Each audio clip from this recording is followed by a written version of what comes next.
Is it being hosted on that other side? Yes. Well, it airs there. I'm going to be watching it on the other thing at that other side, watching the comments and so on. If that's what you mean by that, is that what you're? No. I was just wondering like where the home place was to share it from. That other side of information is where it's going.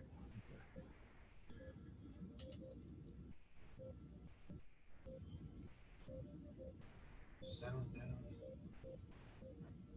Okay. Place was to share. Yeah, that other side of it. Go. Comments on. Share. Nope.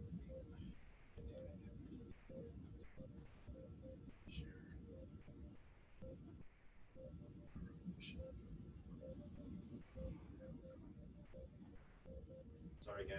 This is the fun part. This is the production part that nobody enjoys. Okay.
Pushing play on Hot 101 and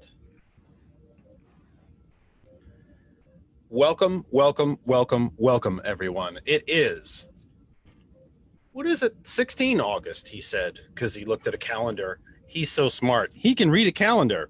16 August, we are live from my humble second bedroom in the Saucon Valley, part of the Lehigh Valley, in the Commonwealth of Pennsylvania, in these United States, on planet Earth, third rock from the sun, the only planet we have. Third rock from the sun in the Terran solar system, part of the Milky Way galaxy. This is the Kennedy Effect for 16 August 2020. It seems that if you are a regular viewer, listener of the program, I tend to start the program recently, probably the last 5 or 6 programs, by saying, we're going to do something different today. And I suppose if you say enough times that if you're going to do something different, it's not all that different. But guess what? We're going to do something different today. I started out the program by inviting one guest. And my friend and my guest and my trusted friend and guest decided we had our I guess what you would call a pre-production phone call. I always talk to my guests a bit ahead to let them know what the nuts and bolts of the program are. How is this going to work? What am I going to do?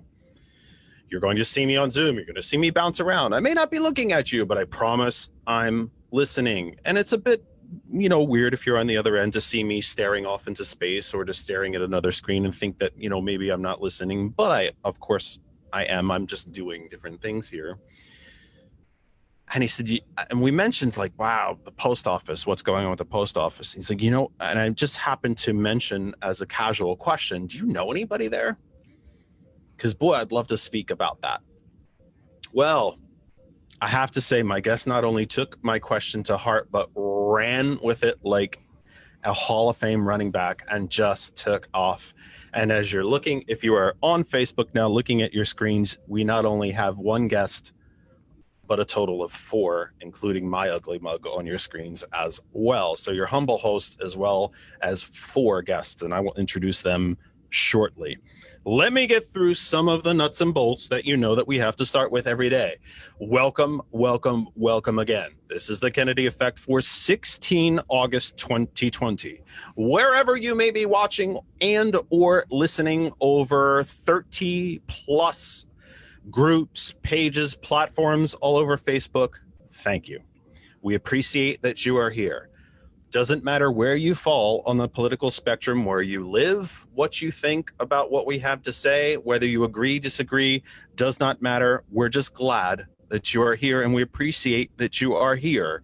We appreciate you being here. We appreciate the growth of the program. The program continues to grow and proliferate throughout the Facebook universe and the Hot 101 universe. We're thrilled that you are here. Welcome. We appreciate your attendance here today. And if you are watching at a later date on the recording, we thank you too. That's just as important. However, wherever you're watching, we're glad you're watching. Stay there, feel comfortable, take your time, no problems. It is, however, our home Facebook page. I just took the comments off for some crazy reason, my fat fingers probably, that it is our home Facebook page for the show, where the show lives and breathes on a day-to-day basis, where we post our articles and try to initiate some discussions and so on. That other side of information, our home Facebook group page, that other side of information. If you are not a member, you can ask and I will add you. That is where we will see your comments and questions. I don't care where you're watching. We're just thrilled that you're here. We hope you enjoy the program. We're glad if you're returning, if you're a new listener, if you've been listening since the beginning, we're just thrilled that you're here. But it is the home group page, that other side of information. That is where I will see your comments and questions for me or the guests or to add to the conversation. To our friends and family at Hot 101, thank you again for welcoming me onto your speakers, your devices, wherever around the world that you are listening. Thank you, thank you, thank you. If you do not know how to listen to Hot 101, here it comes. You can listen to hot101.net, of course, at the home website page, which you can find at, yes, kids, hot101.net. You can get the hot101.net app for your Apple devices or Android. You can go to the Apple App Store or the Google Play Store, but you can also find hot101.net at the TuneIn Radio app. Wherever you are around the planet listening now, if you need to tell somebody or they can't watch on Facebook or don't want to see this gorgeous face on Facebook, and by the way, who the heck would, you can listen to the program strictly audio on hot101.net, and we are thrilled and genuinely and sincerely proud to be part of the hot101.net family and to bring something new to all of you at hot101.net. One of the taglines of the program is to inform, educate, and engage. We want to hear from you. We will open up the phone line later in the program as we continue to discuss everything that we're going to be discussing with our guests. And last little bit of business, if you want to advertise on the Kennedy Effect, all you need to do is email the program at thatotherkennedy, all one word, thatotherkennedy, all one word, not the way I said it, jam it all together, no spaces in there, thatotherkennedy@gmail.com, thatotherkennedy@gmail.com, and we can discuss how you can advertise, promote your business, your service, your product, whatever it might be, on the program. Well, let's get to the guests. They had to suffer through that very long introduction, but let me get to them. Let me start with what was my original guest and who turned into, I might have to hire him as a booking agent for me at this point, because he lined up just a panel of brilliance for me, and I'm very fortunate, very, very lucky, and very, very proud to have everybody with me today. I'm a lucky, lucky host. I'll tell you that. A presenter could not ask for much more. My first and what was my original guest is Anthony Downing. He's an elected steering committee member for the Democratic Socialist Labor Commission, Lehigh Valley DSA, Labor Working Group, and an organizer for SEIU Healthcare PA. He brought some friends. Old-fashioned way, we're going to be a little old-fashioned, ladies first. Melissa Rakestraw rank and file USPS letter carrier. What a more appropriate time to speak to a letter carrier than right now. And we're thrilled that she's here. She's also a shop steward, a union activist, socialist organizer, and DSA member in the great city of Chicago, Illinois. Anthony also brings with him Paul Prescod. Paul is a public school teacher and member of the Philadelphia Federation of Teachers. He's also co-chair of the Philly DSA Labor Committee. And Ryan Bruckenthal is also a public school special education teacher in New York City.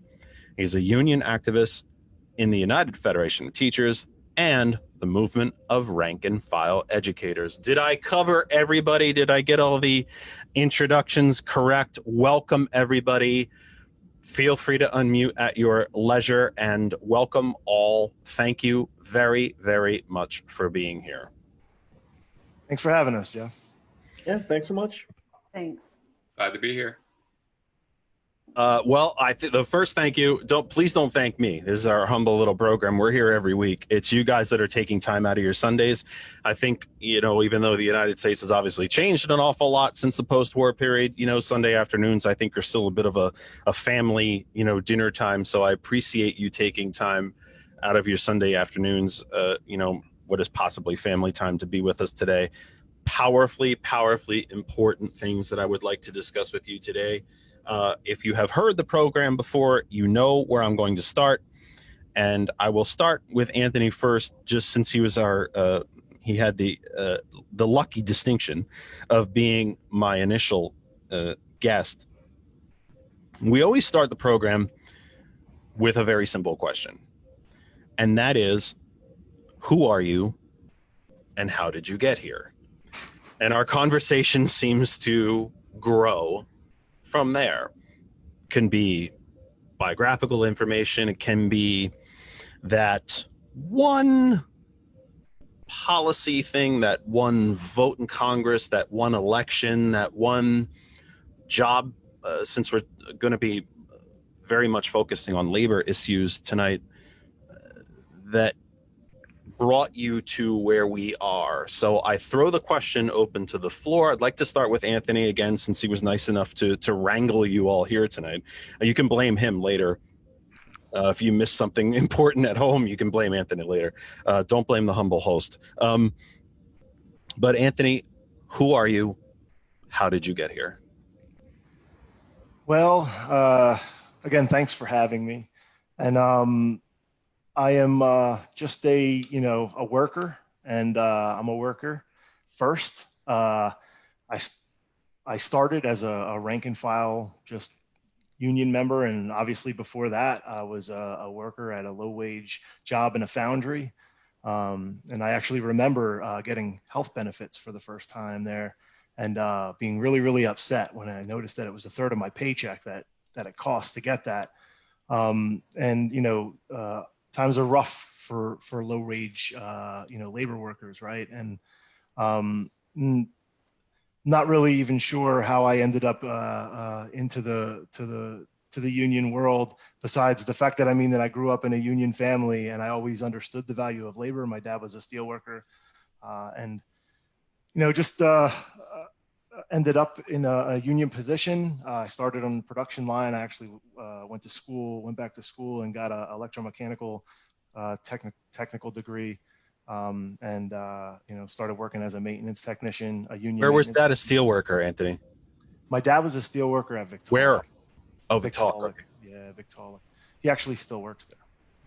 So, yeah, he's been there longer than I've been alive. So that's a long time. At least I think it's a long time. Yeah, I just ended up working, in a union shop, and noticed that a lot of the things that came with that were, obviously it felt good to have higher wages and better benefits for a lot less cost to myself. But I think what really stuck out to me the most was just the value of my labor, and being able to speak up for myself or for my coworkers on the job. I know there's always a constant fight for that valued labor, but it was a larger percentage nonetheless than where I came from. And honestly, I didn't have a goal of becoming a union activist. We ended up voting in a strike unanimously over some pension issues. And that was in Bethlehem, Pennsylvania, actually. That was at the Justborn plant. And they were trying to take the pension from, my coworkers. And these are guys that, I was working with side by side, people that I met, and been to their homes and, became friends with. And to see somebody who's worked their entire lives for like 40 years, to have an idea about a specific pension amount that they're going to get, and because of a company's decisions, that might throw it into default and significantly diminish the amount that they would receive, and possibly, destroy the multi-employer pension plan that it came from, was, pretty impactful. And I became an activist on the strike line, and I got involved. We didn't really have a social media presence. I just had recently watched CWA just trash Verizon on social media, and it was incredible.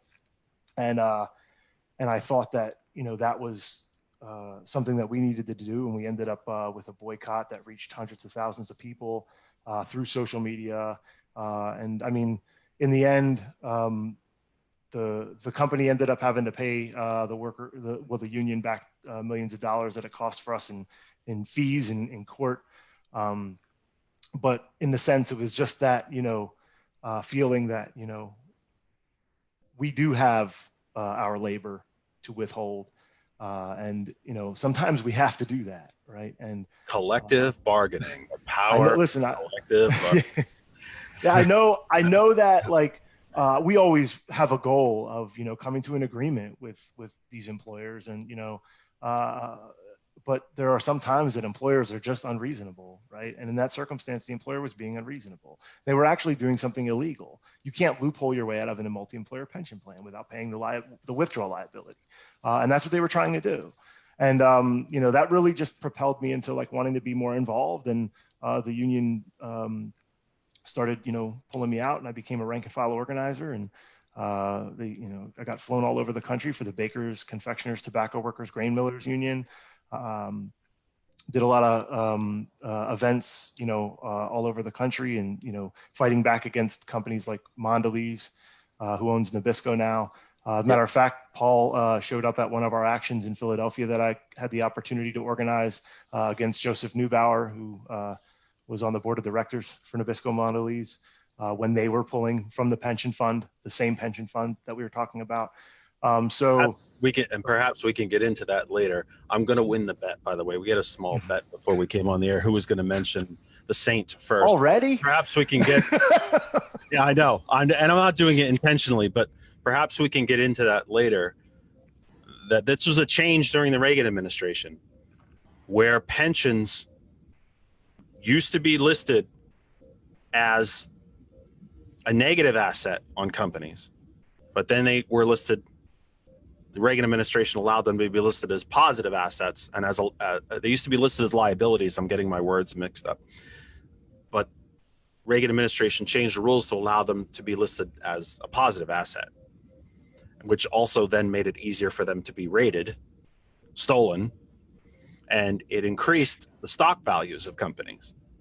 Because if you had $1 billion sitting in your pension fund and it was originally listed as a negative liability, well, that billion was there, but it was essentially, to kind of break the term down, and it is not exactly an equal term. It is essentially a debt against the company, but the Reagan administration changed that and allowed it to be listed as a positive asset. Paul, I think, is shaking his head, so I think he understands where I'm coming from. It was allowed to be listed as a positive asset, and essentially kind of like having money in the bank, as if it was not spoken for, except that it was spoken for. It was supposed to be pension money. And it artificially inflated the values and stock prices of so many companies across the country. When you then add on top of that, then before the Reagan administration, a CEO was not allowed to be paid in stock. They had to be paid a regular income, just like their workers. which is partly why at that point CEO pay was roughly between 20 and 40 to 1 of their lowest paid employee. It is now sometimes in upwards of 400, 600. There are even some CEOs who are 700 to 1 to their lowest paid employee, and they are largely paid in stocks. And why would you be paid in stocks, folks? He throws the question out to the universe. Why would you be paid in stock instead of regular income? Well, your income is subject to the highest marginal tax rate, which, by the way, Reagan dropped from 74% to 25%. But then, on top of that, he lowered the capital gains tax down to, I believe, 15%. And why would you ever pay 25% on your regular income when you could sell a boatload of stock, pay yourself off at only 15%, or sell it and then offshore it and pay nothing? That's all part of what we're going to discuss tonight. So, Anthony, I jumped in all over you. I apologize for that, but I jumped in all over you there. Listen, for the Ronald Reagan to get ahead of Ronald Reagan, I guess we had to do what we had to do there.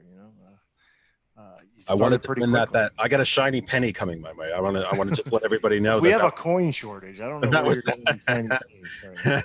that was the depth of the bet, folks. Trust me, nobody's getting rich over here. We only bet a shiny penny.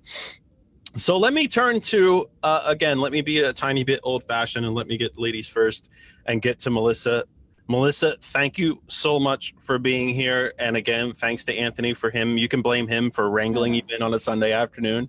I appreciate you being here very, very much and bringing your life experience and expertise to the table. So who is Melissa and how did you get here? Well, I think maybe I'll answer the how did I get here part first. Well, other than Anthony calling you very late on a Saturday, right. How did you? A text message. Okay. Other than that, how did you? I guess, part of the reason I'm here is because President Trump has taken a break from his war on TikTok and turned his attentions to the post office and trying to destroy us before mail-in ballots can be cast in November. And I started working at the post office in 1995 as a letter carrier. I am still active carrier. I'm a union steward in my office, and I'm an activist as well. And I really saw my entry into activism in 2011. When there were attacks on the Postal Service and all the headlines were saying that the post office was going broke. And I knew that wasn't actually the case. I knew that there was an artificial crisis for the post office that happened because in 2006, lame duck Congress under George W. Bush passed a law in Orwellian terms, true Orwellian terms, they called it the Postal Accountability and Enhancement Act.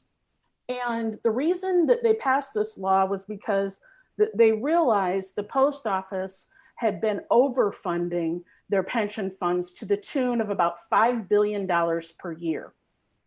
And all that money is deposited into the government's general fund, even though it doesn't come from tax dollars. The post office operates off sales revenue that they generate.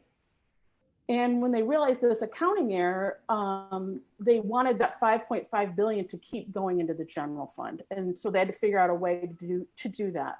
And so they said, well, how about we have the post office pre-fund a healthcare account for retirees, and we'll have them fully fund that account over the next 10 years, which will cost them about $5.5 billion per year. And it will be fully funded for every current employee and every future employee for the next 75 years, which sounds a bit ludicrous when you consider that no other government agency is required to do this. No private company would ever do this, or take their resources and invest it in that type of a way. But at the time, it kind of flew under the radar. The Republican congressman who put it forward was a guy by the name of John McHugh from New York. And he had connections, he was a member of ALEC, the American Legislation Exchange Council. Yeah, go ahead. I'm going to stop you only because I want to re-emphasize what you just said. Well, two things. First off, the new skill or game, if you will, of naming legislation that does the exact opposite of what it was intended. That would be like passing an act that said the Save All Deer Act but then the body of the legislation says make sure there's none left alive, make them extinct. So that seems to be a new game in Washington, where we just name everything for the opposite of what it's intended. So when we go to the podium, we can bang on it and say, but we introduced this act to save the post office, even though the body of the legislation, which no one can read usually, by the way, because it's boggled down in legalese. I can't read it myself. It's like Shakespeare to me. I can barely figure out what a piece of legislation actually says with the forthwiths and wheretos and therefores. But that said, so there's that. But I wanted to reemphasize something that you said quite exceptionally accurately.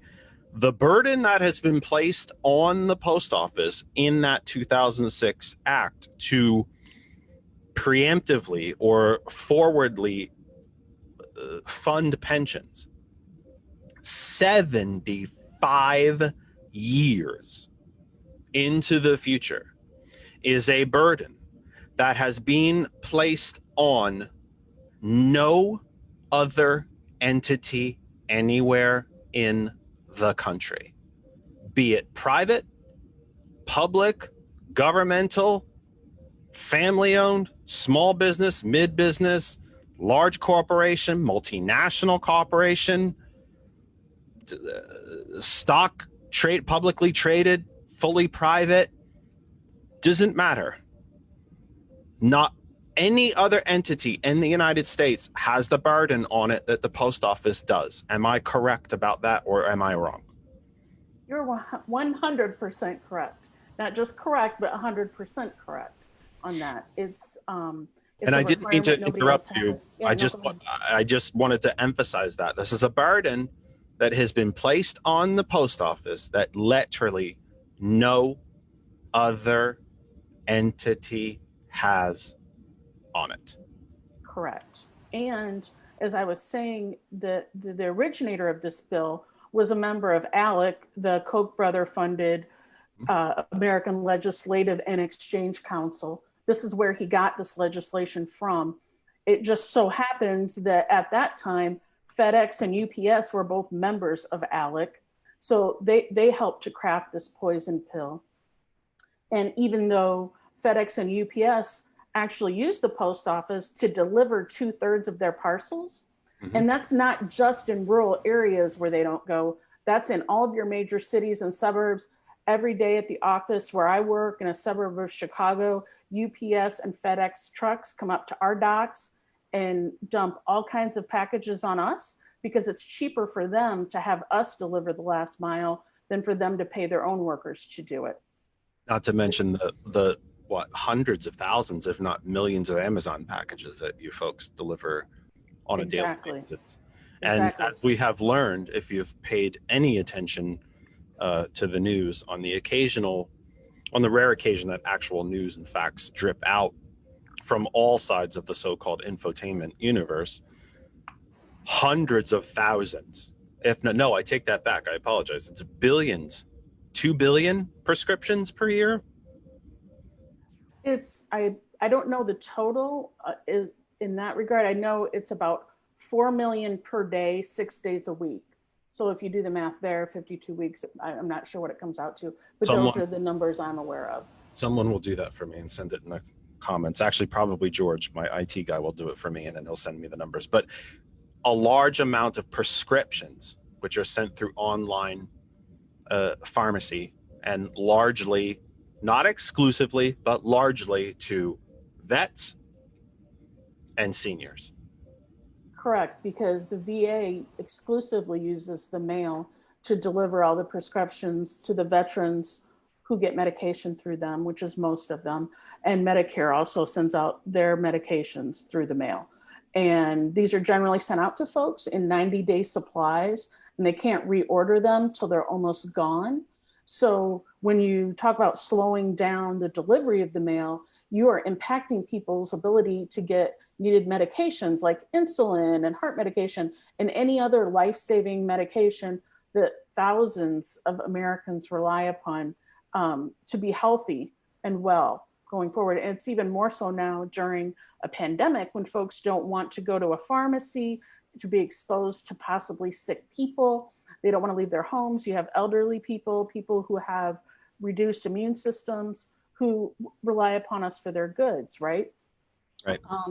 And the thing is that folks, you know, I brought up that law about pre-funding the retiree healthcare account because up until the pandemic, it was the driver of 92% of the losses that the post office has seen since the Great Recession of 2009. And people talk about, oh, well, you know, the post office is obsolete because of email. Who mails a letter? Well, that's just not true, because if you're going to order things online, someone has to deliver them. And if you want to run a business online out of your home, for instance, the post office is the cheapest and most efficient way for you to do that. We do free pickups. We go everywhere. That's not the case with our so-called competitors. They don't do it. And you would see a lot of folks who run Etsy and eBay businesses out of their home go under. Small businesses all across this country rely upon the post office. You know, my dad is a farmer. I grew up in a farm family, and they rely upon replacement parts for equipment that generally family farmers have to, do the work themselves. They can't afford to the expenses of taking it somewhere and have it done, and medications for their animals and that kind of thing. So this goes everywhere and affects everyone, literally. We touch every home in this country, and it impacts all of them. So I didn't engage in this fight to save the post office simply because it's my job. Although obviously that's a great motivator, don't get me wrong. That helps. But, that's a great idea. But this is a crucial public service that belongs to the American people. It was established before this republic was even created. And Ben specifically Franklin was mentioned the first in the Postmaster Constitution. General. Yes, it was specifically called for in the Constitution, where it says the establishment of post offices and post roads. And I know there's a lot of big fans of the Constitution, supposedly, in these folks that want to privatize the post office, see services cut and gutted, wages gutted, see 600,000 union workers lose their jobs. The post office employs almost 100,000 veterans because there's a veterans hiring preference. The post office is also the largest employer of unionized Black workers in this country. Almost 25% of our employees are African Americans. The post office has literally been a place where folks of every gender, nationality, ethnicity could come and get a job and get paid an equal wage with their coworkers. There's no gender discrimination in wage scales here. Everybody gets paid based on their seniority. And that's an anomaly in this country, as we hear the stories come out again and again and again of how workers are not paid equitably in their workplaces.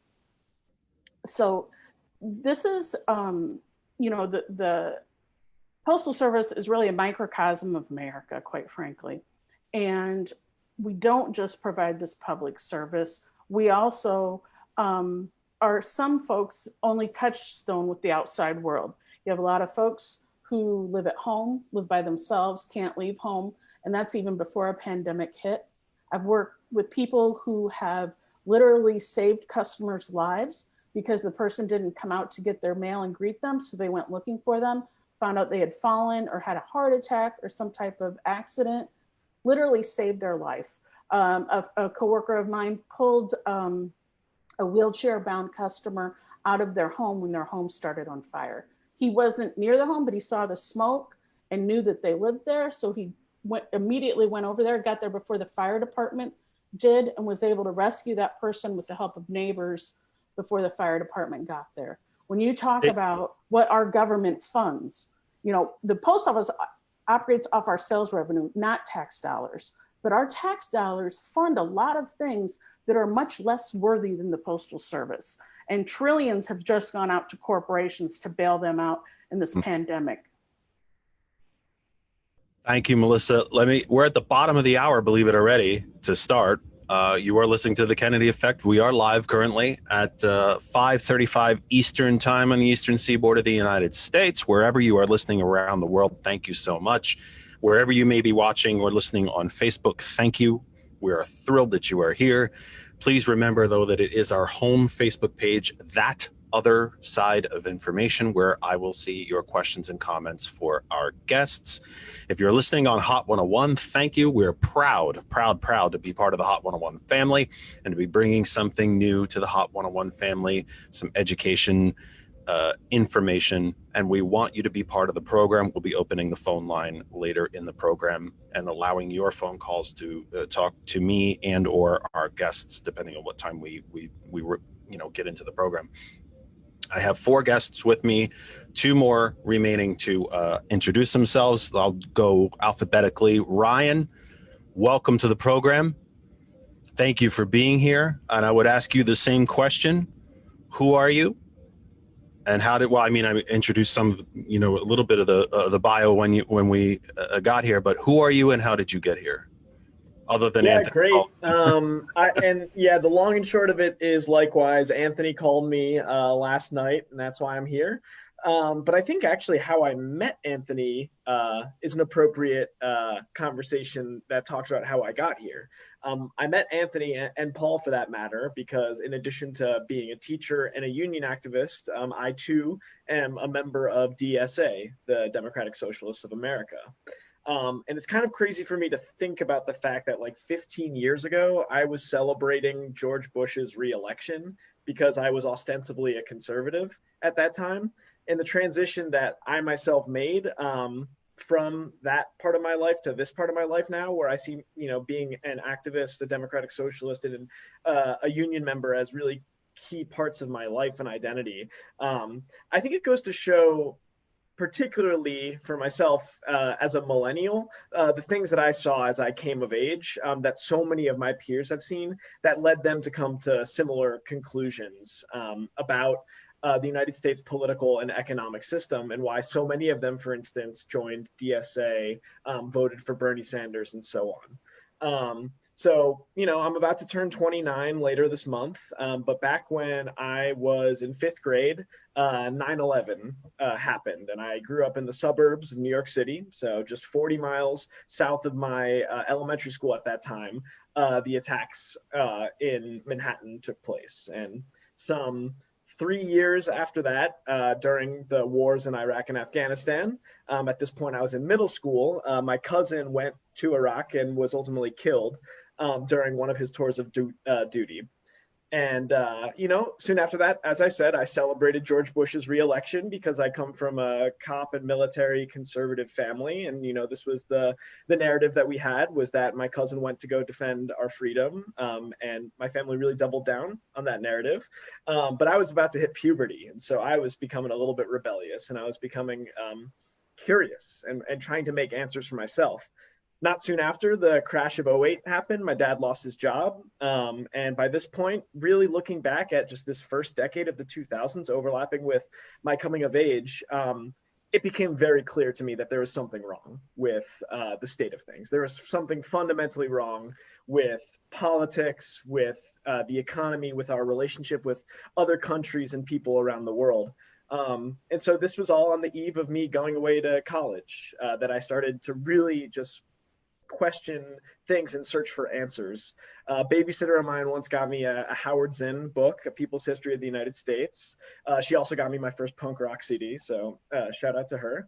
And I went to college, and I knew I wanted to study history and political science because I was really interested in these subjects. I don't think I considered myself a socialist or a democratic socialist at the time. But while I was in college, then shoot to 2011, just 10 years after 9/11, and the Arab Spring is kicking off. And soon after that, Occupy Wall Street is kicking off. And I see that there are other students on my campus and people in the city that are talking about politics and talking not just about protest, but a different way of living, of organizing society. It really just electrified me. And at that moment of, I guess I was 20 years old, I decided that this is what I was going to do for the rest of my life, was to be an activist and an organizer and a socialist. I went to college knowing I wanted to be a teacher, but then I became a student activist, and I decided to take a different route and to take a little bit of time after college being a staff union organizer. You know, I was like, I can be a teacher one day, but waking up at 6 in the morning and, you know, the life of a teacher sounds a little much for me in my early 20s. And as I said, I really just wanted to dive as deep into organizing and activism as I could. And so I became an organizer at CWA, where I got to witness 2 strikes, as we were talking about earlier, at Verizon. I got to help organize new unions in the airline industry, in the nonprofit industry. And I learned a lot of practical skills about organizing. And this was the time also that Bernie Sanders ran for president the first time in 2015. CWA was one of the few national unions to endorse Bernie.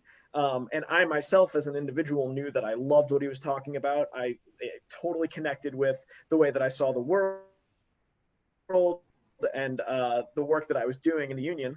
And so at that time, he called himself a democratic socialist. I was working with other people in the union and other unions who had similar politics. And we decided, you know what, we should join an organization because we believe in these politics. We see this campaign is electrifying people and is inspiring people to take action. And we think that we'll be able to accomplish a lot more by being a part of a bigger group. And so we joined DSA. And so for myself, that was in early 2016. And since then, I've been an activist, and it's been a huge part of my life. And you know, I'm based in Brooklyn right now, and so I'm on the local leadership of our branch, the North Brooklyn branch of DSA. And then I guess just to finish up, so, you know, I decided finally I was ready to take the plunge and to become a teacher about 3 years ago. And also I realized that as a teacher, I would be a union member. And so I had all these skills being a staff organizer. And I was able to apply that immediately into doing the really local shop floor organizing at my schools or at my school, being able to talk with my coworkers, whether it was about the contract and the tentative agreement that was being bargained with the city, talking about some bigger picture things like Black Lives Matter in schools, talking about the electoral endorsement, and again, tying in my my life and experience as an educator at that point with then the second run with Bernie Sanders. And then flash forward to last night, getting the phone call from Anthony. So I'm here. And finally, Paul, thank you. You've been very, very patient. I appreciate your patience. I really, really do. And I appreciate you very much being here, especially on short notice. Paul, who are you? How did you get here? Thanks again for having me. I'm also 29, so a lot of my story will mirror what Ryan shared. But I guess to go way back, my dad is from Barbados in the Caribbean, and that side of my family lives there. And so some of them were Labor Party people, some of them were union people. So I think that's where the seed was really planted. Wasn't necessarily that political growing up. There were some seminal moments, like I remember the 2003 Iraq War. Even as a 6th, 7th grader, I just could not believe, it was such a blatant lie playing out in front of us. And that really got me kind of politicized as much as you could be at that age. I think, when things really turned around, with the 2007, 2008 economic crisis, I was kind of searching for political answers. My freshman year, I kind of got lucky at Temple University. The university has a hospital attached to it. Those nurses went on strike my freshman year. It was actually a record low number of strikes in the country that year. This is right after the economic crisis. And I got involved in a student support campaign. It was a very well-run strike. It actually ended up in a victory. And it kind of galvanized the community around them. And that's kind of where I kind of put the pieces together that, if you want to fight corporate power, corporate wealth, like the unions are the best way to do it the most effective way. So, I became very involved in student labor activism. I got to know the unions in the city of Philadelphia and start working with them in a support role. I'd also wanted to be a teacher, and the timing also worked out right. I was inspired, like many others, by the 2012 Chicago teacher strike. And this is back before, socialism or Bernie was kind of blowing up. But and what made that strike special was the teachers made the argument that, their working conditions are students' learning conditions. And they got the community on their side through that fight. And that was kind of the first shot. And after that, teachers unions have kind of been very rejuvenated by that strike. And you see similar things popping out all over the country. So 2016, I became a teacher, became really active in my union, in contract fights, all kinds of things. And in general, also through DSA, working with our labor committee is also giving me a chance to work with many other unions. And in general, I just have an interest in the public sector in general about saving public sector jobs, public sector unions, and public services. So, in that context, I've been very active with the Postal Workers Union here locally, saving the Postal Service. And I see so much overlap there between public schools and the Postal Service. And going back to that 2006 law of pre-funding pensions, a very rational question would be, why would they do that? Why would they be so ridiculous like that? And, the answer is they're trying to undermine it and privatize the Postal Service. And it's a similar thing they've been doing with public education. And get their hands on that pension fund, by the way. Right. And this similar thing with public education. I mean, you defund the schools for so long, the schools don't do well. And then you turn around and say, man, public school's not doing well. I guess we need to bring in charters and all that. So that's what I see this is about. And I think even if you put the election aside, this has been an agenda they've been pushing. And by the way, that 2006 law was bipartisan, which we should be aware of.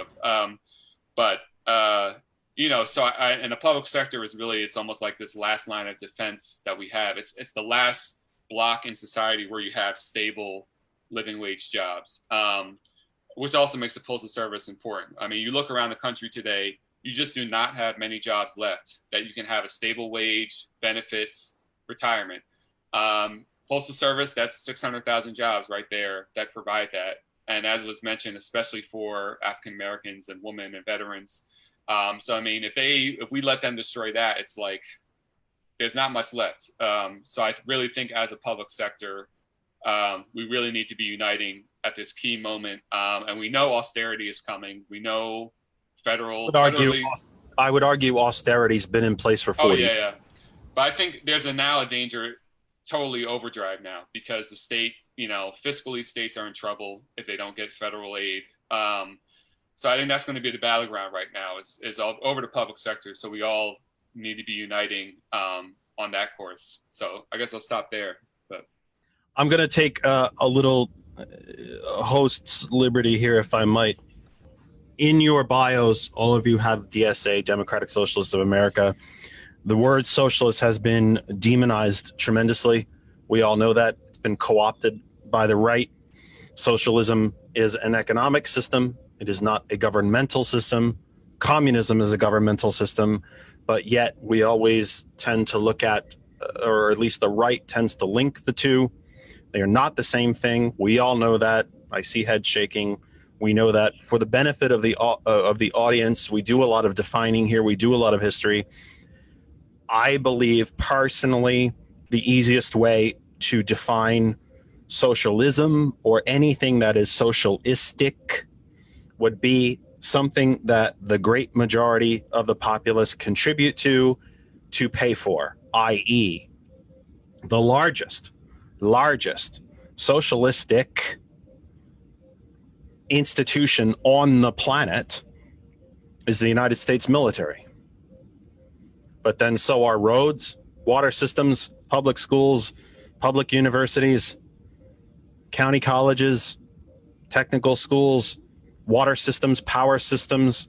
They are all inherently socialist or socialistic. anything that we all contribute in to pay for as a group. Would anyone, generally speaking, in your experience with DSA, and you don't have to stay muted if you don't feel like it. I appreciate the politeness, but you don't need to if you don't want to. Would any of you, generally speaking, disagree with that general view of it as an easy way to define it so that we don't have to waste, or not waste, but that we don't have to take too much time trying to defend the definition of what is socialism and what the democratic socialists do and or mean? Can I jump in on that? Or? Yeah, please, anyone. We all want to jump in on Yeah, we're probably everybody's all like chomping at the bit to get in on that one. So one thing what we have now is an oligarchy where the rich run our society. And we have socialism for the rich, where everything they need is supplied to them for their profits, which they make off the back of workers. Because without workers, without our labor, nothing gets done, and we create their profit. And the reason I became a socialist is because I felt that our society should be organized in a way that the workers get a fair share of the wealth they create, and that we all pay in and then we share that with one another, as opposed to the extreme wealth hoarding that we see in our society now. And when you talk about, I think it's interesting when you bring up the military, for instance, and talk about that being a socialized program, because what it really operates as, you're right, it's a socialized program, but whose benefit is the military stationed in every part of this globe for the interests of corporations who are trying to rob those societies of their wealth? And this goes back, since the beginning of this republic, right? And it's been on steroids since World War II. But you look exactly at the colonizing of yes. Look at what the U.S. did even in the Philippines, in the Caribbean. This has been a long purpose of the U.S. military, is to help colonize and to help corporations steal what they can out of other countries, particularly in Central South America and Africa. So that's why I'm a socialist, because I would say the Middle East. I would add the Middle East in there as well. Of course, when you look at the wars in Iraq and Afghanistan, were it not for the oil reserves under those lands, the U.S. would not be there. I don't want to get too buried into this, although I absolutely appreciate and understand the point that you're making. Half of the military budget now, by the way, goes to private corporations. Half. So that's an upwards of $400 billion. I know that the published military budget is $736, I believe, billion dollars. But we've all heard Senator Sanders talk before that the actual military budget could be in excess of $1 trillion. We really don't even know, because we haven't audited the Pentagon since, I believe, the 50s. And it was, by the way, a Republican president on his exit address, President Eisenhower, who warned us about the military industrial complex. And it was the founders themselves who didn't want the establishment of a permanent military. I raised the military as what I believe to be, and what is in dollars, the largest socialistic institution on the planet. We spend more in it than most other countries' GDPs. I believe I know that we spend more on our military than the next, I think, 13 countries, because that's increased now. It used to be 10, now it's more. But also the amount that we spend are more than the GDP of most other nations on Earth. I believe all except a precious few, maybe the G7. So that is why I bring that up. And I wanted to kind of dispense with that socialist argument. But Paul, you wanted to say? Oh, I was just saying, I think a simple way to say it when I talk to people is we're a society run by and for working people, which is the absolute majority. So if we had a society run by and for working people, we would all have healthcare, we would all have fully funded education, we could all get a living wage job that we could retire on. And you go from there, and expand it out. And that's really just all we're talking about. What is going to benefit the working majority? And I think the military is a great example of, like, you get what you pay for. So yeah, we have a military that could destroy the world 20 times over. We've paid for it. So imagine if we put money to healthcare. Of course, we could have the best healthcare system in the world. It just kind of proves the point that, like, yeah, you got to put money and resources to get something. And all socialists want is, let's put money and resources to improve everyone's life, and not devote it to profit making. There's a set of facts that I want to put out there, and I will then throw the floor open to you. Prior to the seminal sea change, certainly in my lifetime, if not the history of the country, to be honest, or the beginning of what I have regularly refer to as the second Gilded Age in this country, because I believe we are living in a second Gilded Age. There are many, many, many economic factors that are worse now than they were leading into the Great Depression. And trust me, I will bring this back to labor. When Mr. Reagan took office, the United States had the largest middle class on earth. It no longer does. That now belongs to China. And it's not strictly about population, because they have 1.4 billion people. We have 330 million. We're talking about a percentage of their population and so on. To make the numbers equal, they now have the largest middle class on earth. And they will shortly, mostly it's said that they're not the wealthiest nation on earth, that we still are. I tend to not always buy that. If we still are, they will be by 2024 or 2025, I think, a lot sooner than anyone thought, because for all intent and purpose, we have sent them our entire industrial base. That's when Reagan unilaterally dropped our tariff system. But that said, when Mr. Reagan took office, we had the largest middle class. We no longer do. We were the largest importer of raw materials and exporter of finished goods. By the time he left office, that had completely reversed. We were now the largest importer of finished goods and exporter of raw materials. Our three largest exports currently are military goods, fossil fuels, and raw materials, largely but not exclusively to China. He also tripled the national debt. And the last thing that I really want to get to, considering that the overarching theme of our program this week and your kindness for being here, is that the percentage of the private sector workforce that was unionized when Mr. Reagan took office was roughly 37.5%. I might be off by a couple tenths of a percent.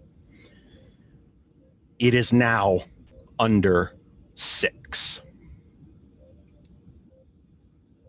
So as union organizers and union advocates across the board,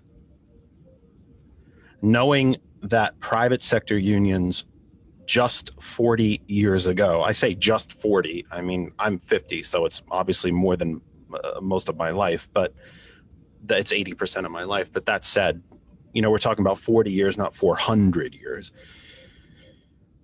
To know that in 40 years, we have gone from just shy of 38% to under 6% unionization, he tried to say.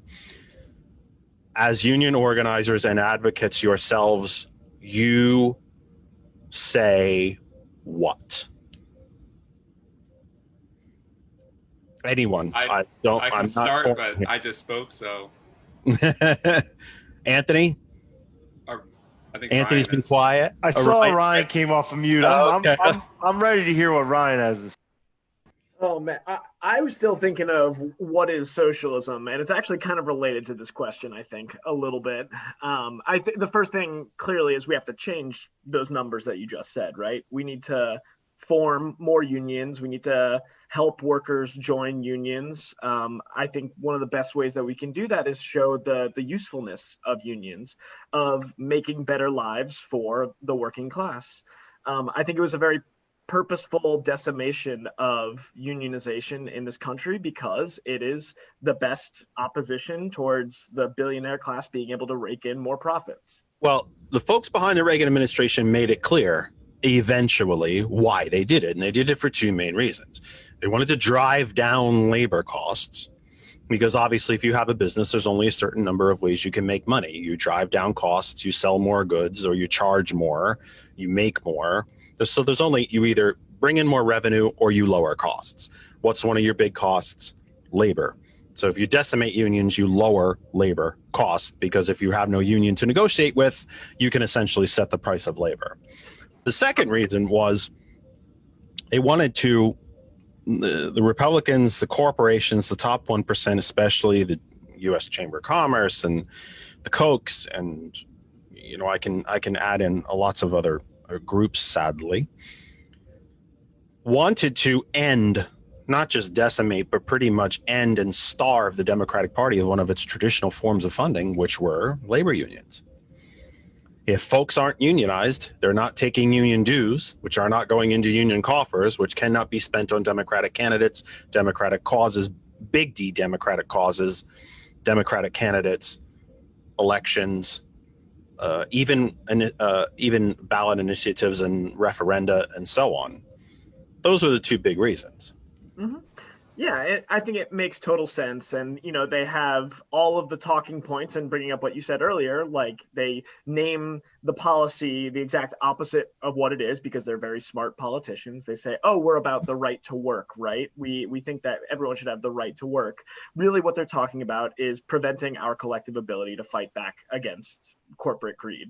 And so, yeah, I think that we of course need to challenge this. We need to push back against these attacks. I would argue that we should think of it in terms of classes more than just as parties, because I do think that this was a bipartisan consensus, and maybe the Republican party is more willing to sort of go full throttle for a lot of these, whereas the Democratic Party, as you said, kind of has to recognize the both voting base and donor base of organized labor. But of course, the billionaire funders of the Democratic Party want these types of policies just as much. So I would just say that if we're thinking of this was a purposeful attack from the 1%, the billionaire class, what we need to do as the vast majority of the multiracial working class in this country is to fight back against that.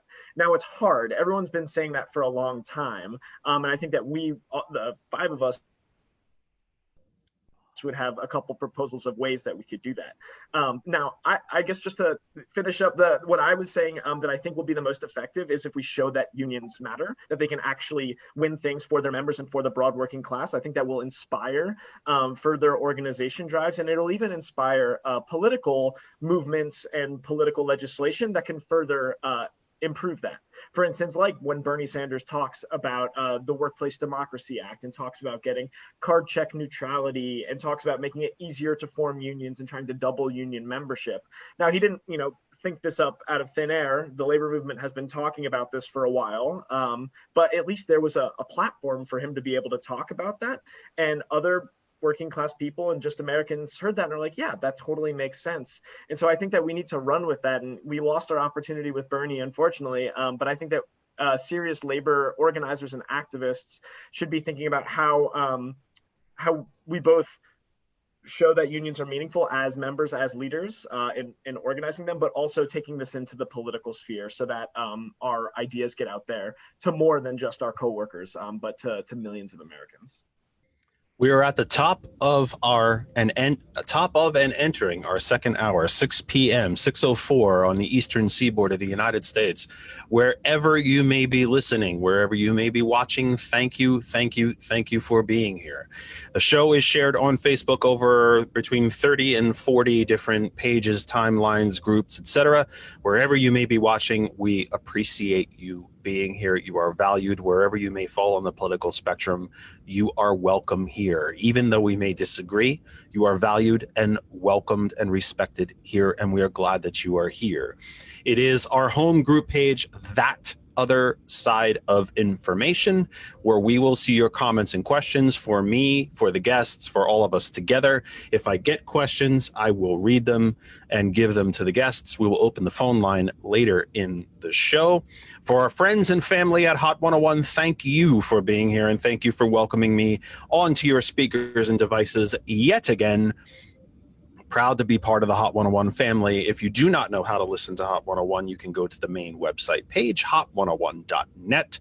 You can get the Hot 101 apps at the Apple App Store or the Google Play Store. If you have an Android device, just search for hot101.net, and you can find hot101.net on the TuneIn Radio app. If you have a business, product, or service that you wish to promote on a small little area called planet Earth, email us at thatotherkennedy@gmail.com, and you can advertise on this program and have these dulcet tones read your advertising. Anthony, you were going to add to the question that we were just talking about. I would add, by the way, to build on what Ryan said, it was President Eisenhower again, the Republican, who ran his 1956 re-election campaign with one of the planks being to make entering, building, forming unions more safe and secure for the workers itself, for the not necessarily making government to encourage such, but to make it safe from repercussions for workers to form and join unions. That was the Republican Dwight Eisenhower on his re-election campaign in 1956. But Anthony, you were going to build on what Ryan was saying. Please do so, sir. Yeah, I just think that like the point that you even just made, that it was Eisenhower who said these things, is that it's obvious that capitalism and the 1% and the oligarchy that all of us have been talking about is actually the cause of all these issues and the enemy. It filters into every major political party because everything is driven by money and profit. Even elections are driven by money and profit. So we're in this, system that generates money and profit and does not do the same, to provide for the working class of the country. And I think that's like being a socialist, or becoming a member of DSA, and being a union member and then organizer and activist, and whatever those things, they all come from the same place. And that's this oppression that has been put on our class. And I think Paul said it really, really well earlier, is that if we were taking tax dollars from our country and allocating it to areas that would benefit the people of the country, the working class of this country, we would have things like healthcare. We would have things like public transportation that people could use and afford. We would have things like representation in our workplaces. And that's simply, because it's the right thing to do. And getting a taste of even a union workplace, or where your value is labored, even in this society where capitalism is continuing to mount every single possible attack against those rights, to collectively bargain, to organize your workplace, all the way to even filing grievances and arbitrations and things. Like, all of these things are being deteriorated because they know that is the vehicle right now that we use in the working class to do those things. So I think just to throw this kind of all together, is that if we're consistently together trying to change the way we politically educate each other, change the, because right now even in schools where curriculums are run sometimes based off of even things like profit, it's that how do we get to start teaching those things to ourselves and each other. And that's kind of like some of the stuff that we've been doing, inside and outside of our union workplaces. And that's, educating each other about where these things are really coming from, educating each other about, who the enemy really is in this circumstance, and what the ways are that we can accomplish, a real society that values the working people of the country, and not just the people who make all the money and generate or own everything and generate all the revenue. So I just wanted to jump on that, is that these things are all related. And it's all coming like, and I understand, like, especially in this country, like we do get broken down sometimes with this like Republican and Democrat thing, where it's obvious that the Republican Party has been farther right than the Democratic Party has been, throughout, the history of recent. Let me just stop. But it's not that way. But if you looked at the Republican Party back then, they acted more left than the Democratic Party of today, and they would put forth working class initiatives because it's just like this ever mounting problem of, and honestly it's a virus, just like the unfortunate pandemic that we're dealing with right now, this unprecedented pandemic, where we're dealing with an unprecedented problem of capitalism. It's gone absolutely crazy. Let me just push back a tiny bit, not to disagree, because I do disagree with you.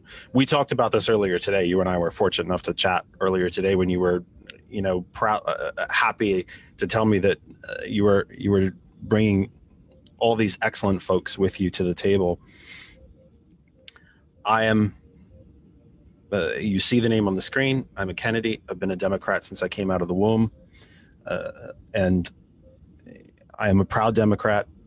I am not, but I do not always agree with my party. My party is not perfect. It happens to be my personal point of view, and I anger some Democrats when I speak this way, and that's too bloody bad. That it was the 90s. It was the Clinton era that was the aberration in the party. That is not who the party is in my belief, not just in my opinion, but in my historical belief. It is the party of Jefferson and Madison, who advocated for the progressive tax system, who advocated for free education, who advocated for the estate tax and the inheritance tax with the express purpose of not allowing the establishment of a permanent upper class, which we had literally just fought a revolution against. It's the party of Teddy Roosevelt, the first progressive, the man who established national parks, made it easier for unions, broke up the monopolies and the trusts, literally broke them up, taxed them. The man of the Antitrust Act, Teddy Roosevelt, Franklin Roosevelt. Do I need to talk about the New Deal? I think we all know what the New Deal is. I talk about the New Deal? Truman.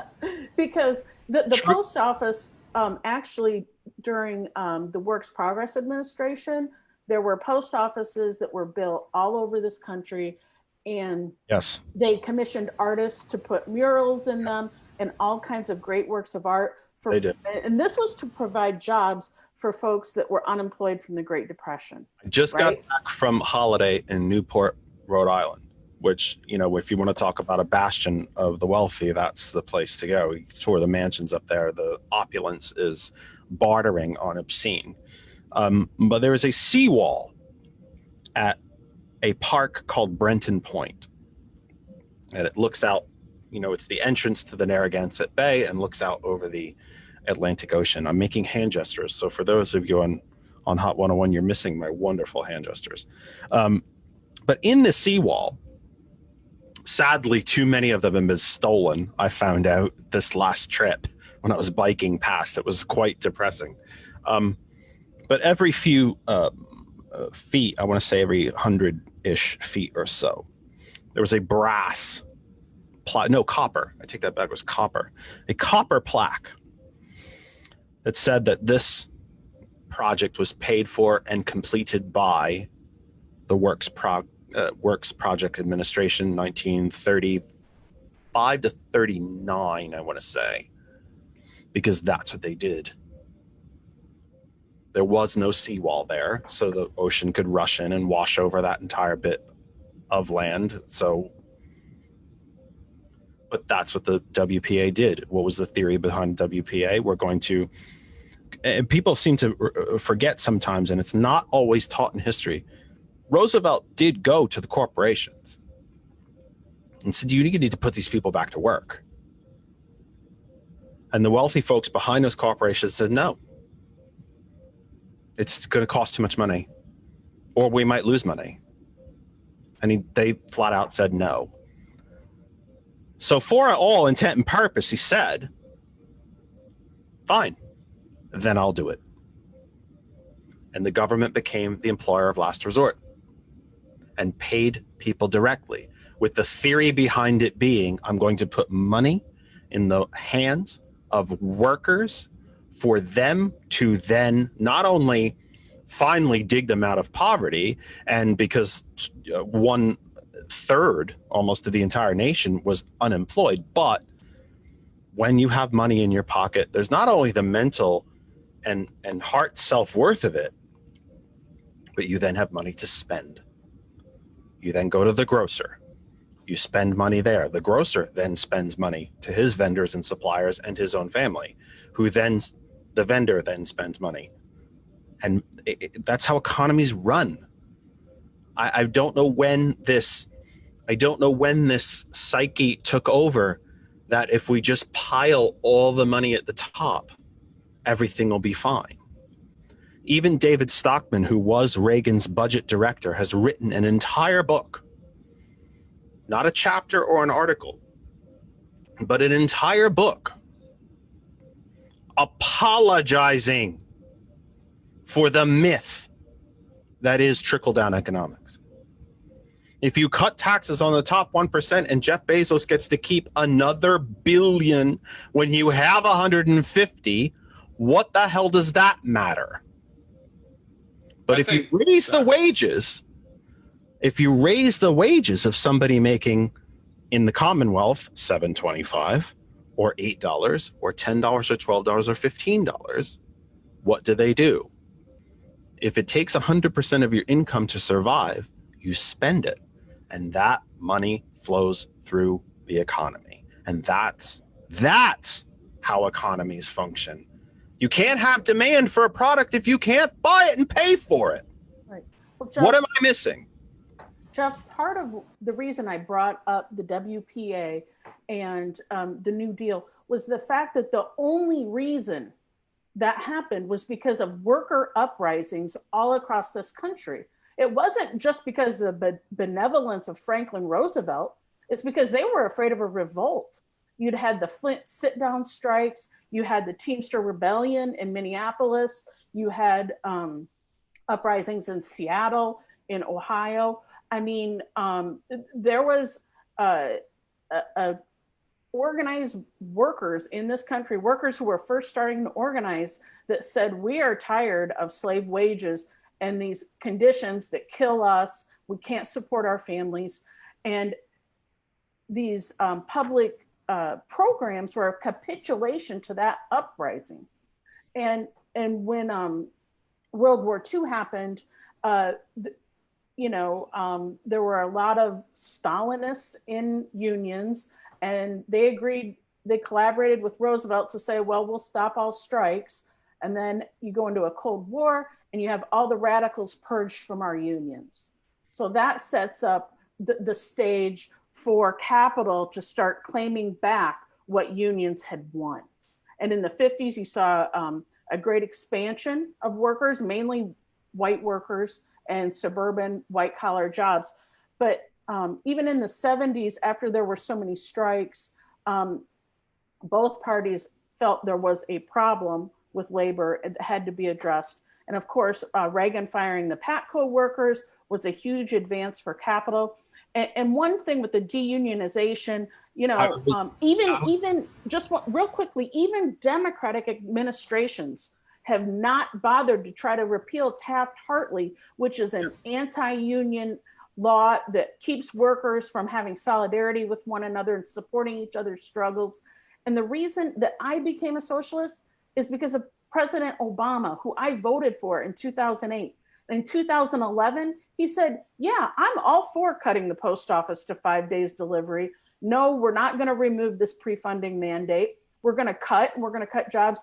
And the Democrats were right on board. The only thing that changed it was us taking to the streets, protesting every congressional office in this country and saying, no, we aren't going there. I do think we have to do the same thing now. I agree. I'm sorry, I'm stepping on. I apologize.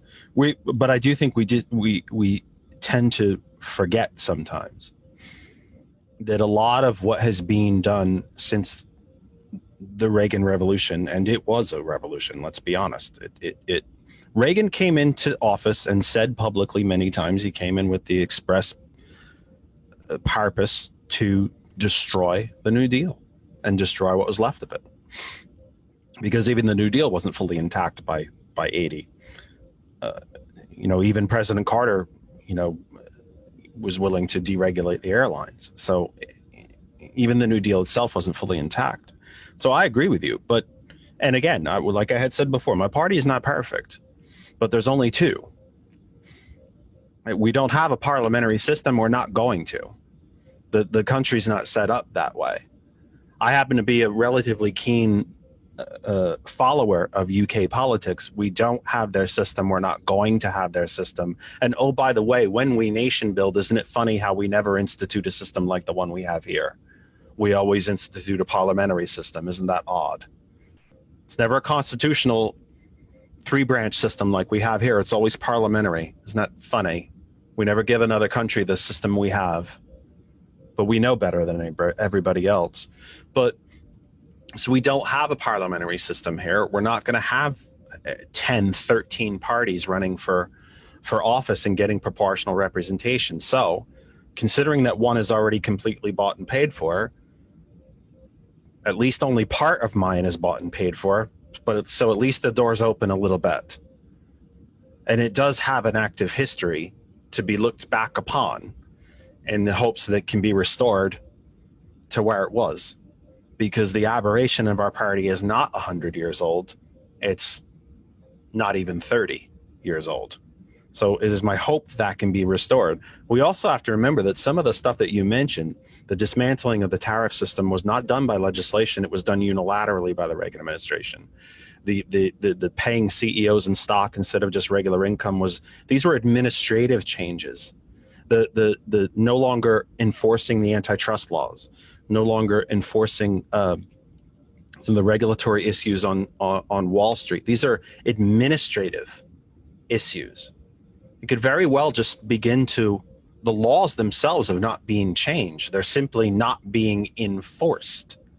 They could be enforced again and restore some of the fairness into this country. When the 3 richest people in the country have as much wealth as the bottom 160 million, if that were the same case with food, we would have that pre-Great Depression folks in the street, sticks, torches, stones, you name it. We would have a revolution in the street. We would. So what is the, it's a little bit, I didn't want to get to this that quick, but what do you see? Well, let me ask you this then. Am I wrong? Is the only remedy to try to create a system in this country that does not, and in my estimation, cannot exist, which is 3rd, 4th, and 5th parties? Or is it to fix the one that at least has a flat tire? It's not operating perfectly, but at least the engine's sort of running. It just might have a couple of flat tires. What is the beginning of the, we've seen some very strong progressives. I even kind of hate using that because it makes it sound like we're something different. We're like a whole new entity. We're not. We're the traditional Democrats. We're the New Deal Democrats, to be honest. But when we see some progressives like an Elliot Engel being turned out, the election in Missouri, the names are escaping me at the moment, but do we see a restoration of the Democratic Party? Do you see yourselves re-entering the Democratic Party? Or is it do we have to try to manifest a system on the United States that it, in my estimation, is not capable of handling, which would be a more parliamentary style multi-party system? Let me throw it open. What do you believe? can start a little bit. I mean, and it's interesting you bring this up. This is a big debate raging within the left, and I mean, probably even on this call, we may not all exactly agree on this, but, and I'm kind of posing this, it's a true dilemma. I don't claim to really have any answers for it, but there is this debate of can we reform the Democrats or not? And I mean, one thing is look at what happened with Bernie. I mean, he generated all this enthusiasm. Remember, he won the first 3 primaries in a row. Only person to do that. And it was very clear the Democratic Party, and when I say the party, I don't actually mean the voters, I mean the establishment of the party was hostile to him. And they coalesced to stop him going. You can't even get them to put Medicare for All in the platform, which we all know is a big step backward, by the way, because it used to be in the platform, and it is not in this platform. And it's amazing at this moment where you would think, look, the platform is basically meaningless. Let's throw them a bone. We know this movement is out here. It's really giving us some heat. Let's throw them a bone. They won't even do that. So, you know, that makes me think I don't have much hope it can be reformed in that way. But having said that, I appreciate what you're saying, that right now we don't have a viable third party alternative. So what do you do? And I mean, this is where I kind of go back to, like, in the meantime, given these structural difficulties, like the best thing we can do is out there building this movement for the reforms we want. If that leads to us being able to change the Democratic Party, great. If that leads to them forcing us out and having to form a third one, maybe that happens. But one thing to remind you of, and a friend of mine always says this, and I think he's true, that we, meaning progressive forces, got more from Richard Nixon than we got from any Democratic president since. And I'm talking about OSHA, EPA, some other things. And it's obviously not because he loved us. You know, it's because we reached a point, and this is that moment in the 70s where the corporations got together and said, look, we actually need to be more organized because the left is becoming a powerful social force. And this is where you have the Powell memo. I don't know, you know, we could talk about that. But it just shows that a lot. Yes. But it just shows we reached a point we were so powerful. We got even Nixon, who, you know, hated our guts, to pass these things. So, you know, and look, I'm one of these people that says I could talk to you for 2 hours about why Biden is not great. I believe you've got to take 10 minutes to vote for him. That's my position. So, you know, I definitely hear what you're saying, but it's like, at this point, we should focus our energy on building that movement.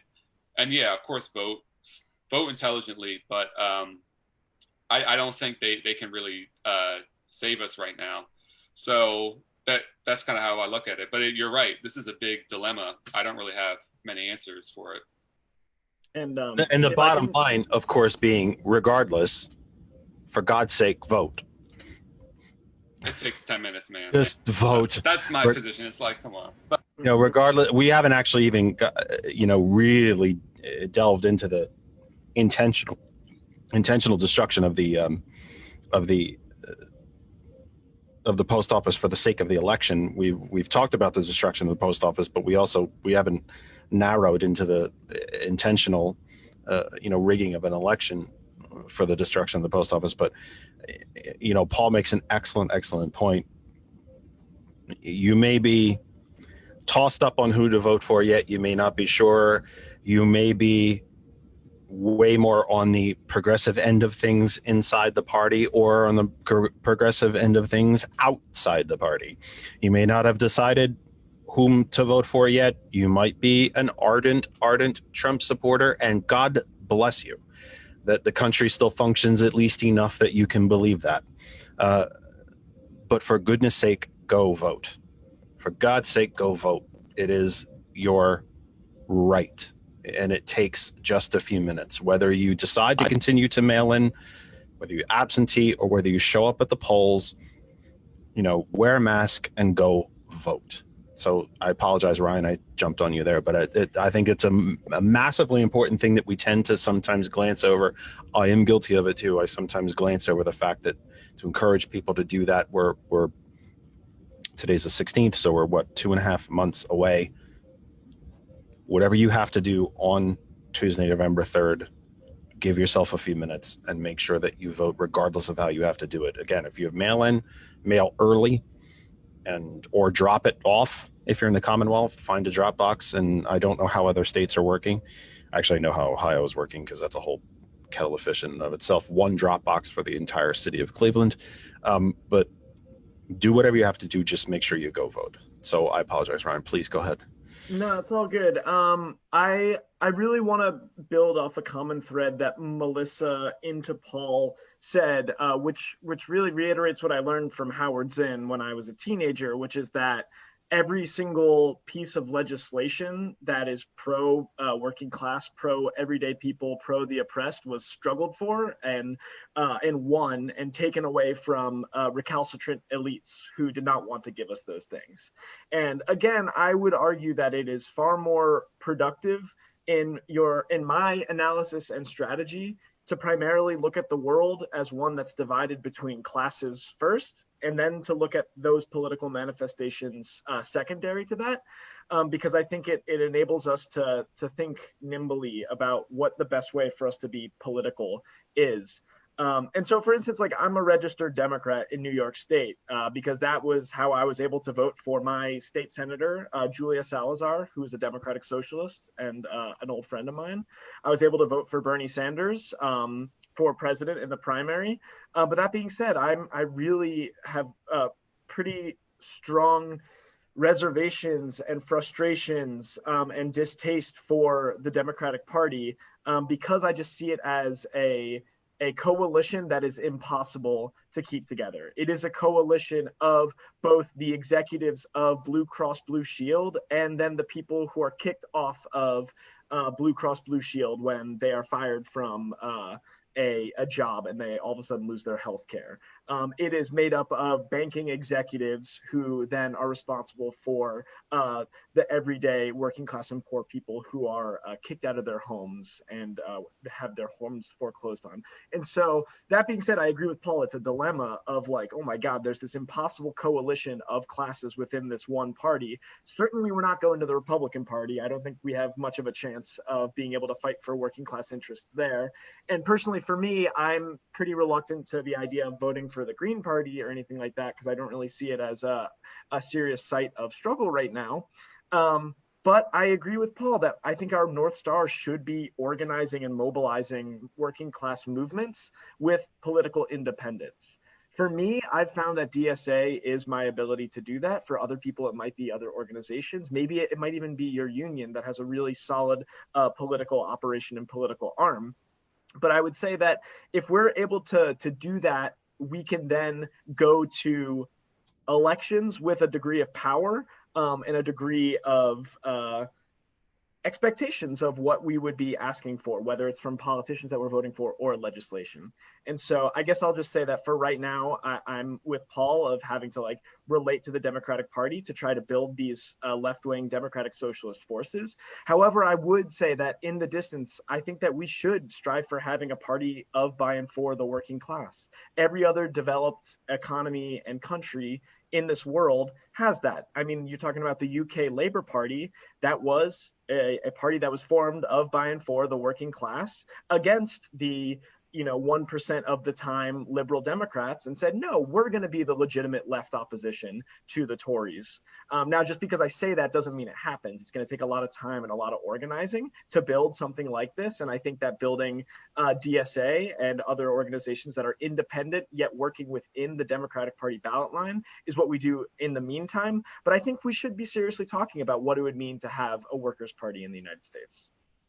I mentioned to Anthony earlier in the day when I had the honor of speaking to him, to set up some of this and do some of the show prep. I've been accused of not doing enough show prep, but I do, people. So I take that. I do a lot.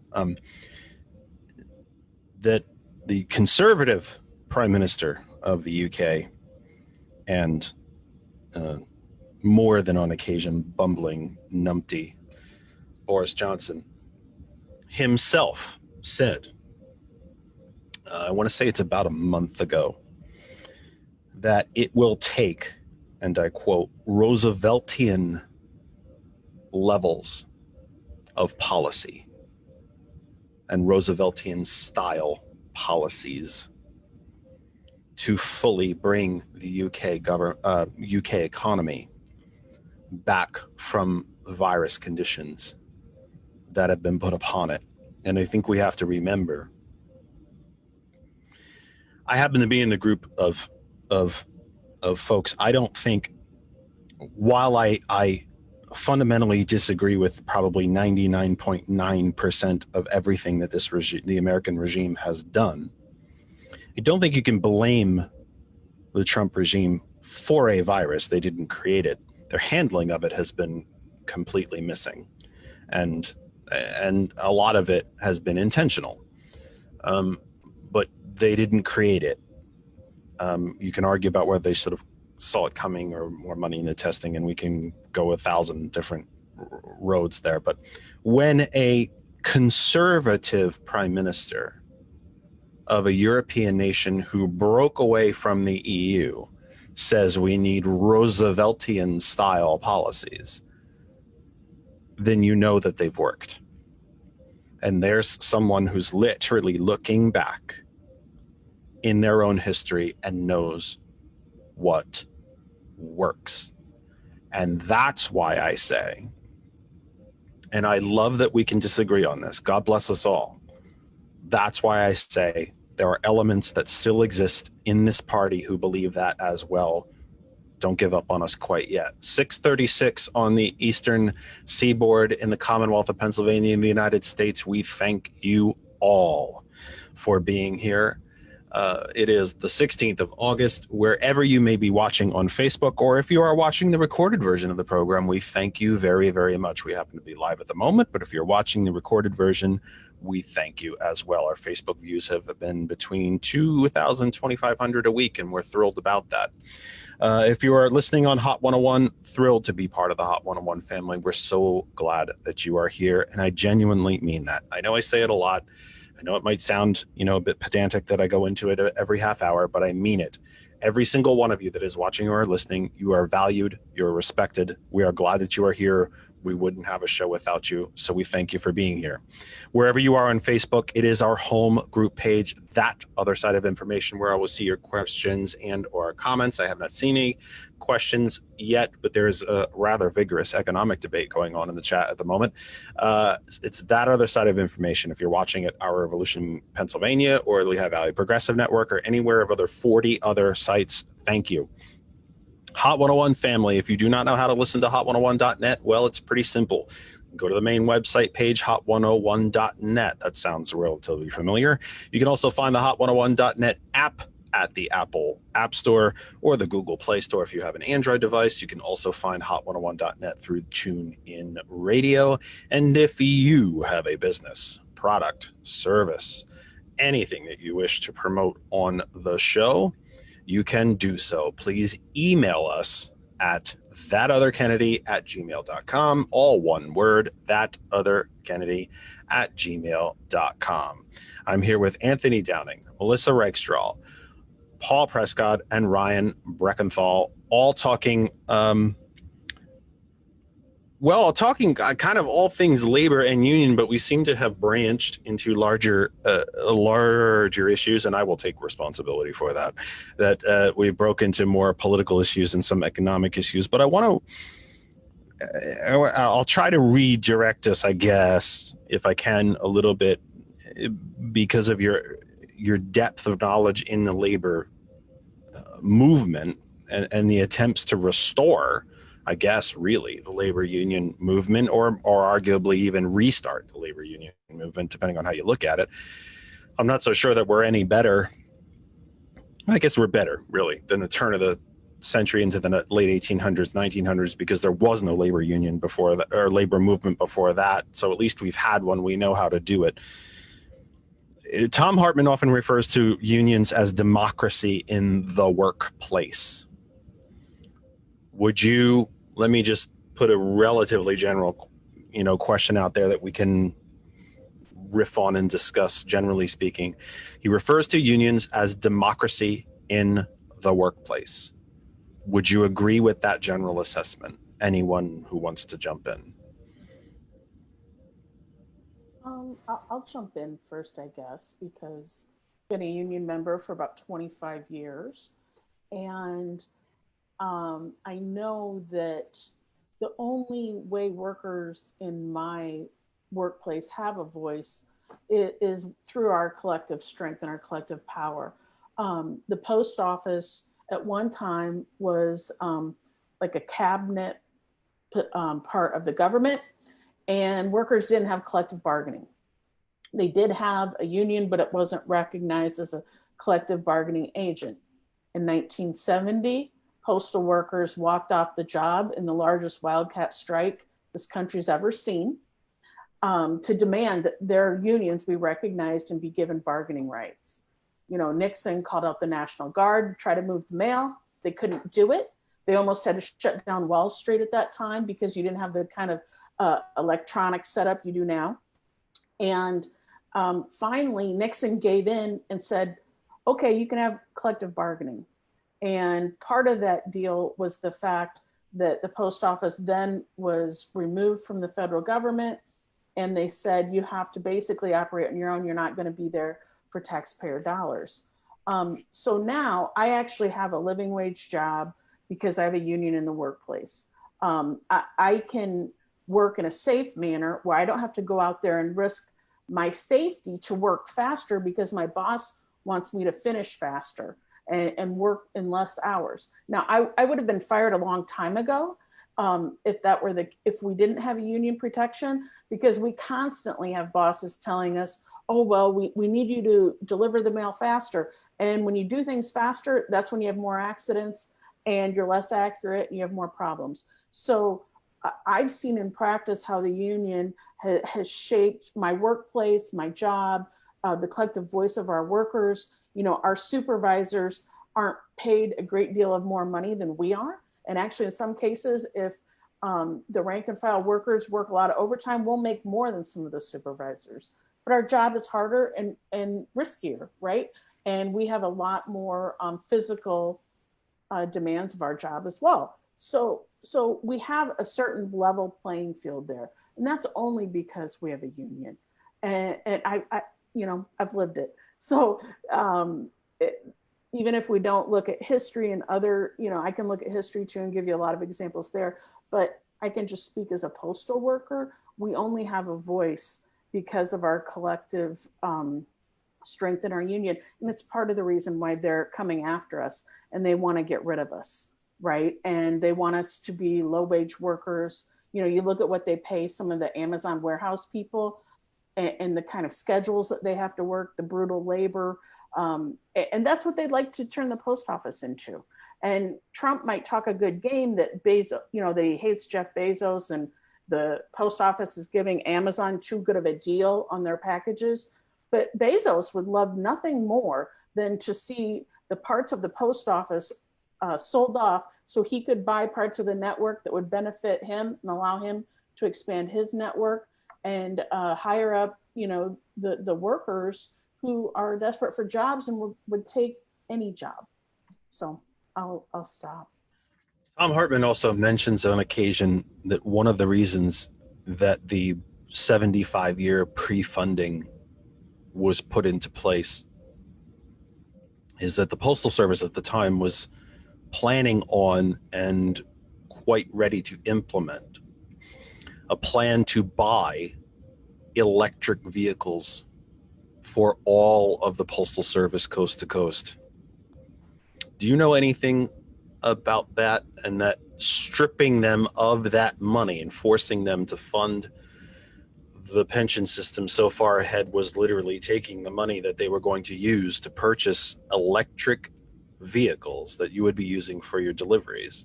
Not the tractor trailers, of course. The battery technology isn't quite there to do lorries in that way, but the small vans, the postal trucks that we're all used to now, would have been electric, and that the automakers, fossil fuel giants, and again, the Republicans didn't want to see that, or at least the big corporation, you know, the auto giants, the fossil fuels who own that party, didn't want to see that happen. So what was a great way to do it? Strip that money out by forcing it into this pension system. Do you happen to, and again, I got that from Mr. Hartman. So is that history correct to your knowledge? Well, I'd say I haven't seen like direct evidence linking, making those links. But what I will say is that, um, when you're talking about taking that much revenue, that the post office, we can't operate at a profit due to federal law. We can't like accumulate a reserve of profits, right? So that money would have had to have been reinvested back into the service. And as you mentioned, one of the ways they could have done that was to invest in a more fuel efficient fleet of vehicles, because it's the largest fleet of vehicles in the country. We're in every community, right? And you could also talk about, installing solar panels on postal buildings all across this country, where you could not only uh, uh, power the station and the vehicles, but you could help power your community. And that's something that when I talk about the expansion of postal services, that these are the things that we should be talking about. Why aren't there solar panels on every post office roof in this country, helping to generate solar power for the people in those communities, as opposed to continuing to burn fossil fuels? Our fleet uses tons of fossil fuels. So it makes absolute sense, this correlation between not wanting the post office to be able to reinvest their money in going towards a more green economy. We have so many powerful forces in this country who are going against this. But this is also an issue of when we talk about the good of unions and the public good. I call it, bargaining for the public good. In the post office, we should be doing more to help our communities. High-speed internet kiosks in our lobbies, where people could have a secure bill pay that would have the same laws applied to it as if you sent a registered letter or certified letter, and that tampering with it would be a federal offense. There's plenty of unbanked communities in this country, and zip codes where they have no bank. They have to go to payday lenders who charge exorbitant rates to cash checks. There used to be postal banking where you had a simple savings account and checking account. You could get ATM cards through. Now you could get ATM cards through them. And this would be another community service that should be provided by the post office, has the capability to be, but you have the banking lobby who initially got it made illegal for this to be done in post offices, and who are trying to stop it now. People who don't have bank accounts go to the post office with cash so that they can get money orders to pay their rent, to pay their bills, to send money to family members, we could do more wiring services of money too. Folks that need to send money across borders or throughout the US, there's no safer way to do that than through the post office. So all of this stuff does connect. And yeah, obviously they don't want the Postal Service to be able to switch over to a green fleet. It's not in the best interest of the folks that run this country and profit off fossil fuels. Jeff, I think we see Anthony, that. what kind of jobs program would it be, Anthony?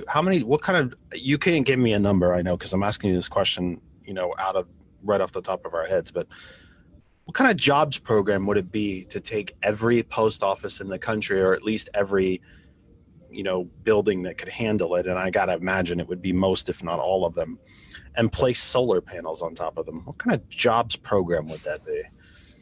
I think that kind of speaks for itself. I mean, any program that we create and generate jobs for the good of the community, and we can do it like across the entire country, is a pretty significant jobs program that, even a number probably wouldn't do the justice, to the idea of what that could look like. And that's one idea. That's one of them that we could be doing. But I just want to really highlight that a lot of the things that, have been said here by Melissa and others is when union workers, when the working class is getting together, they understand what they need. They understand the struggles. We understand it. We are the ones living it. When we're doing collective bargaining, whether it be the Postal Service or teachers, or currently I work in the healthcare in the system, and it's the nurses and the healthcare workers, the frontline healthcare workers that are bargaining for their patient safety. They are bargaining for, those, and like the union that I work with right now, one of the biggest initiatives is trying to get a safe patient limits bill passed in government, and in Pennsylvania specifically. And the difference that would make for patients' care, but like, let alone what it would do for the healthcare providers. So, like, I'm talking about the workers, because that's who it would benefit. It would benefit the patients first, and then the workers second, and it would create a better hospital. It would create a better nursing home. It would create a better long-term care facility. So, like, I mean, it's very obvious that a lot of these focuses of worker struggle are not just with the worker struggle inside of that employee-employer relationship. It has to do with the struggle of workers all in our communities and all across the country.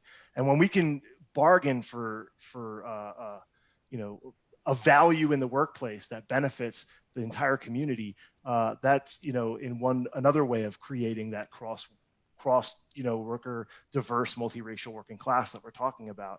And I think that we should be taking every opportunity, and that's honestly why I invited all of these incredibly brilliant organizers on the show today, is because we should take every opportunity to talk to each other about what it means to be that diverse, multiracial working class solidarity, and what it takes to actually build towards the things that working people need. And it's obvious also that every single person that's on this panel so far has said is that a lot of the policies that have been enacted in this country, regardless of who they came from, Republicans, Democrats, regardless of what year they were enacted at, most of them are based in worker struggle. They're based in the struggle of us in the streets, having enough of the, consistent corporate takeover that has happened in our country that constantly puts profits before everything else. And like, some of the most successful, and you can say anything from actions to strikes. I mean, some of the most recent, the Chicago teachers again, the LA teachers, UTLA, and I can go on and on. It's like those strikes were not just workers in the street. Those strikes were the communities in the street. It's how can we as teachers connect with our kids and their parents? How can we as, mail carriers connect with the people who we're delivering the mail to in businesses that we regularly interact with? To something that really impacted me that Melissa said was that mail carrier knew who lived there. And that's why they pulled the worker in the wheelchair. I mean, I call it worker. The person in the wheelchair. The person in the wheelchair who's in a burning building. Like, how does that happen? It's because we get to know each other. We get to know our communities, and when we actually have those kinds of conversations with each other, to let me know that the person who's working the register in the grocery store is my working class partner, to the person who is delivering my mail, to the person who is caring for me in the hospital, to the teacher who is teaching our children. Like, all of those things are intertwined, and we all have the same goals. And the more we engage each other in that kind of struggle, I think that's where some of the change will come. And I know that, like, some of the focus got on like socialism and the Democratic Party and the Republican Party and stuff, but I mean, it really just comes down to that. Do I have to, like, if I want to be a responsible citizen, absolutely, I need to vote. There are a lot of things out there right now in our society that are coming for every single thing that we care about and love. And it's constant. It's constant. They're organized, and they can do that because they can pay people to do it for them. In opposition, we as working class folks need to do this after we do our 40-hour work week, or while we're doing our 40-hour work week, and after. So while these rich folks can keep paying people to do it, we need to constantly be on our alert to fight back. So that's why I think the larger we build this working class movement, the more we talk to our neighbors and our coworkers, the more we talk to the postal worker and the person that's at the grocery store or whatever, the more we can start to share that kind of solidarity. I think that's where the change will really come. No matter and no matter where it actually originates from, it's gonna come from the workers first. Isn't there a bit of a misconception that and I suppose that the question I'm going to ask you could almost be misconstrued as defending the CEOs and the big corporations, but that's not where I'm coming from. But isn't it a bit of a misconception that the wants and needs of the workers are diametrically opposed to that of the CEOs and the corporations? I mean, if the corporation doesn't function, all the workers are out of work. Now, I don't believe in the Republican myth of the job creator, because if I have a big corporation, if I'm General Motors and I make cars, if nobody can afford to buy the car, let's remember Henry Ford, then it doesn't matter. Then I don't have a corporation. And part of what Henry Ford did was pay the workers enough to be able to buy the car he made. So I guess that's the kind of basis of my question is, we always automatically seem to put in our heads that if the union and or workers want it, it must necessarily be bad for the corporation. I don't see that that has to be that way. Doesn't a taken care of, which is a terribly mundane term, but I mean, and I don't just mean happy, like, we all have to have TVs and ping pong tables in our workplace, but I think you know what I'm trying to get at. Doesn't an invested, fairly, maybe that's the best word I could use, a fairly taken care of workforce and the CEO, board of directors, et cetera, owners of why aren't those they should be hand in hand, shouldn't they? Well, I mean, I think you could find certain specific examples of where interests would coincide, but I mean, I think we all know, I mean, you don't have to be a leftist or union person to know most companies' bottom line is profit. I mean, profit. That is it. And sure, you need workers to show up to make that profit, but I think it's a calculation. I mean, if they know, maybe increasingly people are desperate enough. Maybe I'm trying to think of it from the more ethereal point of view. That if I work at, well, they don't exist anymore. If I work at Bethlehem Steel, and even though I have a very dirty job, and in the summer when it's 95 degrees outside, it's 150 inside the floor. But I also know that my company has provided me with all the protective wear that I need to make sure that I don't get burnt, I don't get metal shards on me, I can shower, I'm safe. They have the guards up that they need. They have the safety tape on the floor. I'm paid. Do I wish I was paid more? Probably. We all do. But I'm paid a fair wage. I can afford my home. I can afford my car, or maybe even two. I can send my kids to college. I can take I have my 2 weeks of vacation, which is, by the way, most other countries on earth have way more than that, 4 or 6. I guess what I'm trying to get at is, I'm invested in. I know that my supervisor will listen to me. I know that the company is listening to me. I'm laying out for my company. And it might be different with Melissa and you guys in the schools. It's a fundamentally different kind of thing. But I think you understand what I'm trying to ask you. Why does the profit motive have to be different than what the workers want? Are they not the same thing? Well, so here's the other side of it. I mean, I think one is that, again, if I'm going to provide for you, whether that's equipment, pay, benefits, that's going to cost money. So that inherently is going to be the profit motive. But here's the other side of that. Does it not also mean a better product? Well, maybe not. Here's the thing. Because, and I'm sorry to be so cynical about this, but let's say I'm the CEO of the Steel Corporation, and I know in this town, you're not going to find a better job. So screw you. And especially when you're talking about like a material product, yeah, I could work you 12 hours a day and it's going to be steel. Maybe you can make an argument around teaching. Yeah, I mean, you don't want us all grumpy and all that, but it's like, and this is where it goes back to a power dynamic. I don't think it's that corporations in the 50s were just more enlightened. It was a different power equation. They had to concede to it. So I think they they're going to do whatever they can get away with. And I think in most cases, it actually, if they want to make profit, they will probably come after the workers. And yeah, I mean, and I guess this is part of being quote unquote a socialist, is like, I do think there is really a conflict there that you can't reconcile.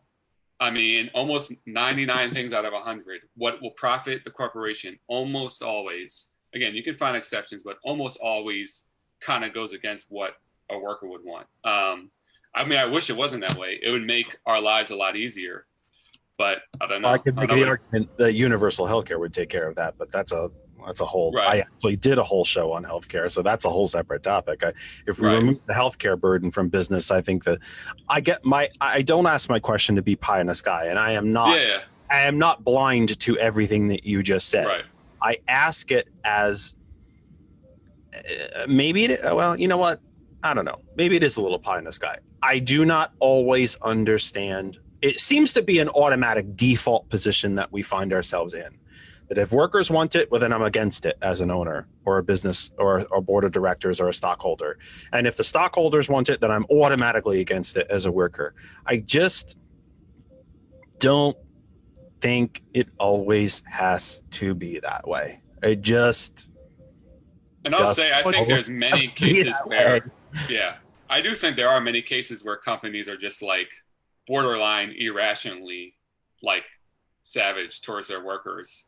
I think they're, but yeah, I don't know if anyone else has thoughts. Right, why did David Robinson play basketball? Because he could.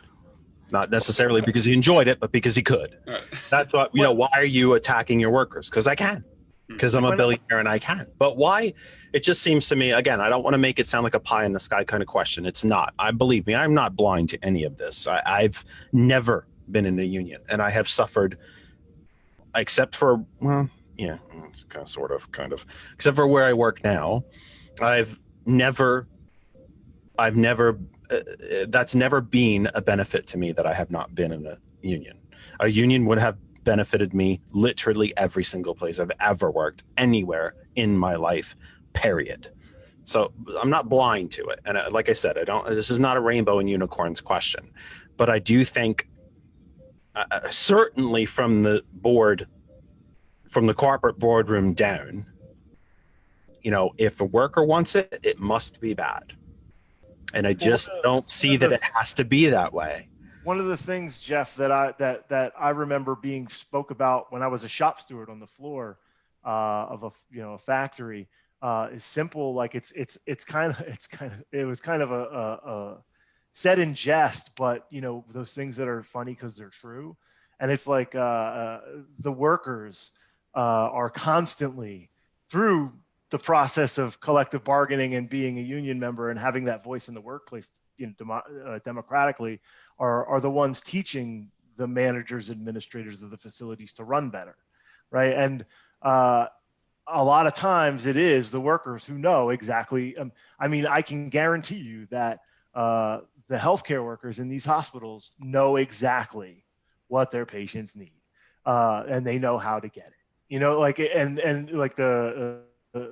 The same thing with a factory worker, knows exactly what they need in order to make sure that they make that. Like when I used to work for a company that made bread, we had the same goal: pump bread out the door so the company makes money so we can ask for more money in collective bargaining. But it's really not that easy, right? Because the corporation has this fiduciary responsibility to their stockholders, and they are constantly their job is to find ways to cut, ways to spend, and increase their profits. So unfortunately, while it would seem, and like I said, like it's, by saying that, it seems so matter of fact, like absolutely, you want to make your workers happy so that they make good products and come to work. And, you want the people who are purchasing your products or purchasing your service to also feel the same way, like they had a good experience. And you would think that if most people are relatively happy because of the circumstances of their work, that things would go that way. But unfortunately, corporations never seem to have enough. And I'm sure that there are those one-offs where, they might not be, in the same circumstance but unfortunately it seems like, when there is one person or a group of people who happen to be in these positions, like named CEO and things like that, where their profit has to be 300 times more than that of the worker on the floor or something like that. Well, then absolutely our interests are in absolute and direct conflict, because there's absolutely no reason for that. And that's why the changes in those rules, when you drop the top marginal tax rate from 74% to 25%, you allow yourself to be paid in stock. You just mentioned the fiduciary responsibility of stockholders. It didn't used to be that way. If you couldn't be paid in stock, your first responsibility was not to the stockholders. Corporations were members of the community. And if I was going to pay 91%, 94%, or even 74% on every dollar that I made over $4 million in today's dollars, well, then I wouldn't pay myself more than $4 million. And even in today's society, do you need more than $4 million a year? I don't know. I've never had it. I don't think I've even earned a total of $4 million in my entire work life. And I started working when I was a junior in high school, when I was 15 years old.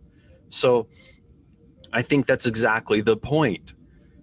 When there's no reason for me to pay myself more than $4 million, I'll take that money and I will reinvest it into the company, whether I buy new trucks or a new forklift or safety equipment, or I repaint the floor with safety striping, or we add on to the building, or we move to a bigger building, or whatever, or we do something to modify and make a better product. Ultimately, because again, I understand what you're saying. One of the ways to make money is to cut costs, but it's also to sell more, make more revenue. Not just cut costs, but make more revenue. If I bring more revenue in, I'm making more money too. Those simple changes, well, we'll pay you in stock now. We didn't used to do that before. Now the whole focus shifts. It's all about stock price now, because not only do I want to raise the price of the stock because now what I'm getting paid has much more value, but when I go to sell it, it makes that much more. And oh, by the way, when I go to sell it, I only have to pay 15% on it because we cut the capital gains tax down. It's not a fair playing field. It's a whole different thing. 7:06 on the Eastern time zone, Eastern seaboard of the United States. This is the Kennedy Effect live, if you are with us live, for 16 August 2020. Wherever you're watching on Facebook, we're thrilled to have you. Our Hot 101 family, we're thrilled to have you with us. That other side of information is the home page for the show. We'll see your comments and questions there. Also, Hot 101, the Hot 101 main website page, hot101.net. You can get the apps at the Apple App Store, Google Play. And you can find us on the TuneIn Radio app. If you wish to advertise on the program, email us at thatotherkennedy@gmail.com, thatotherkennedy@gmail.com. You can advertise your business here. You are all too young to remember a pre-Reagan era, sadly. But what changes have you seen in your time as far as how easy or how difficult it is to organize as opposed to 4 years ago, 5 years ago, 10 years ago? Is it flat out dangerous, or is it just, I know if I'm caught organizing, I'm fired? Or what is the status? What is the atmosphere of organizing now in your areas, and what you may know about it at large throughout the Commonwealth, or in New York State, or in Illinois, or throughout the country? Is it harder? Is it easier? What is the status of organizing? Can I jump in real quick? Because this kind of relates to what you were just talking about too. Like, why don't they give workers more? Why doesn't it benefit the managers or the corporations? Well, I think there's a couple factors here. One is deunionization over the last 4 decades, coupled with automation and a lower need for workers. So workers have less power in the workplace to bargain for wages and benefits and that kind of thing, right? So even in a union workplace like my own, which is an open shop and always has been, people don't have to join the union when they get a postal job. However, in my letter carriers union, we have over 90% membership because people see how the union's beneficial. So when you talk about this deunionization, automation, you know, when I started working at the post office, you know, I'll admit I remember pre-Reagan, and because it was in 1995, and I was making around $19 an hour. Now in 2009, when we had the economic crash, we have all the financial burden on the post office. A contract comes up for negotiation, it goes to arbitration, and they decide to, the arbitrator imposes a two-tier wage system on the post office so that new workers don't have the same benefits that the preceding workers had. So I started out at $19 an hour in 1995. Now, under this new two-tiered wage system, after we have a fiscal crisis, new workers in the post office make $15 to $16 an hour. So that is 25 years later, people are making less, and costs of living aren't lower now than they were in 1995. And in some cities now, they have a terrible time finding postal workers in Silicon Valley, in San Francisco, even in New York City, because they can't live off the wages that they start in the post office. They have a longer time to be a full-time career person with benefits. And even when they do turn over to be someone with benefits, it still is not a livable wage for some people.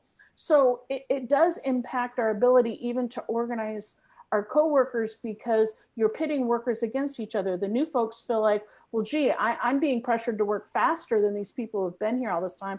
And they're getting paid twice as, you know, in some cases, almost twice as much an hour as they are.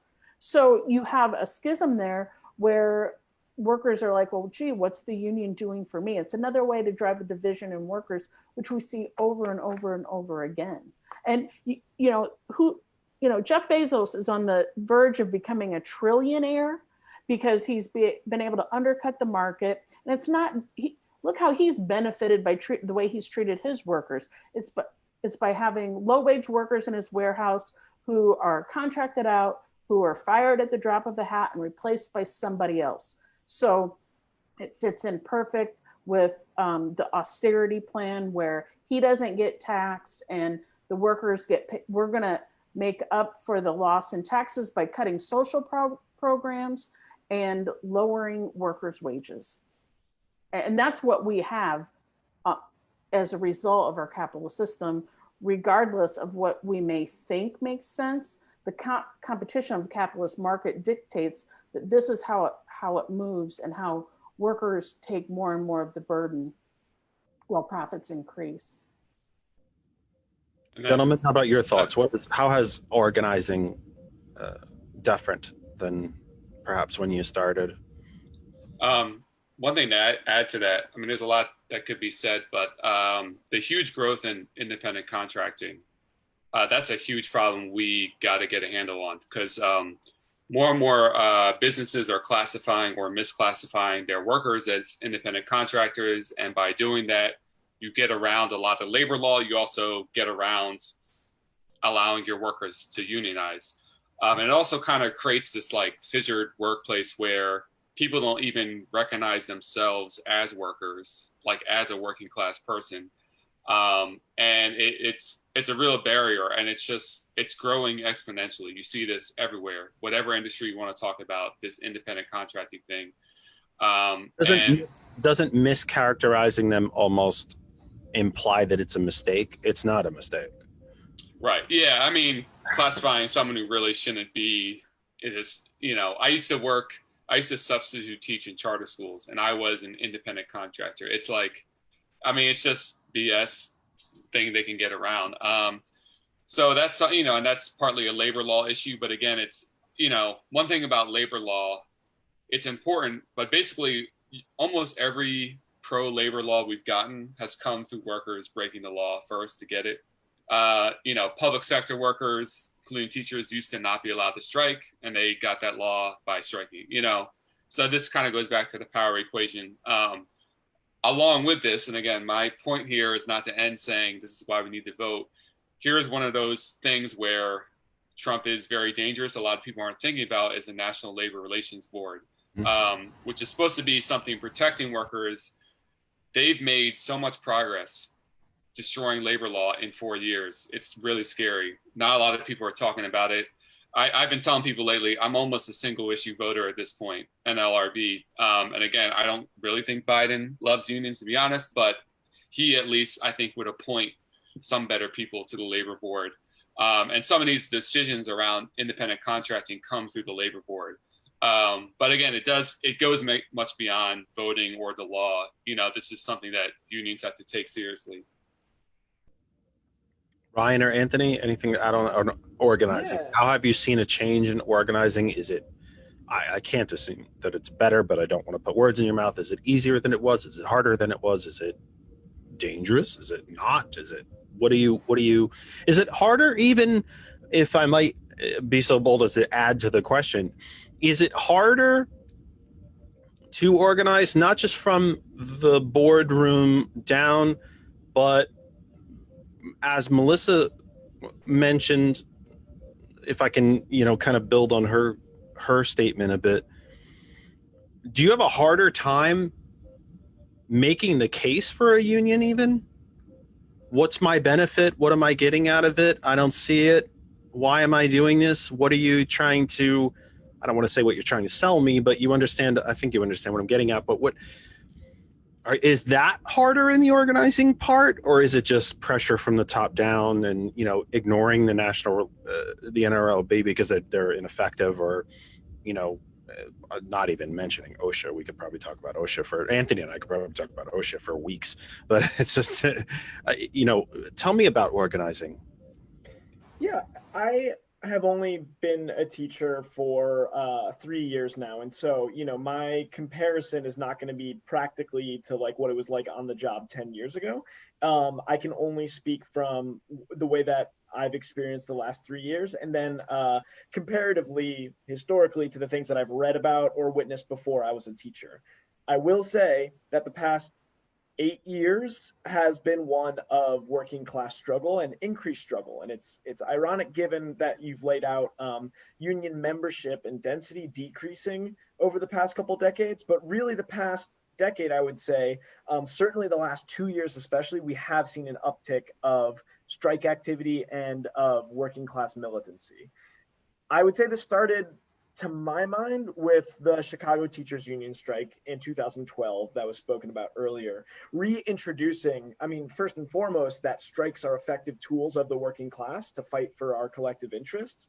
But in that, also highlighting what we call bargaining for the common good, saying that the union is going to go on strike, but not just for pay and for healthcare for members, but for class sizes that impact students' learning, for issues around policing and Black Lives Matter, saying that we're going to use our weapon of the strike, which is our most powerful weapon that we have as working class people, and we're going to fight for the broad working class, not just our specific union or our specific workplace. So what really sparked in 2012, and maybe I guess some people also include the Wisconsin uprising the year before in this arc, but that really, I would say, over the past couple of years, was influential in sparking then the Red State Rebellion, or the teacher strike wave of 2018 and 2019.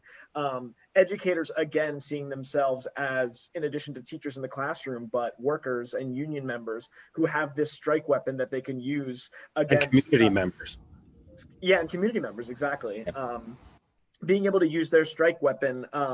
In the case of West Virginia, which maybe sparked the most recent iteration of this, but I would say is still a continuation from Chicago, fighting this really horrific dystopian push from the state government to tell teachers that they have to wear Fitbits to prove that they're getting their steps in, and if not, they're getting cuts to their health care.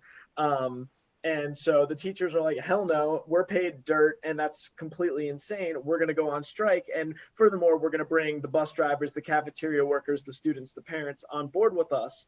And, most inspiring, when they're given, a new tentative agreement that's hitting some of their issues, they say, hell no, we're not taking it. We want to get a 5% wage increase for all public sector workers in the state, not just us. This real idea of class solidarity then sparked and went over to Oklahoma and Kentucky and Arizona, all across the country, educators either going on strike or having these massive mobilizations and job actions.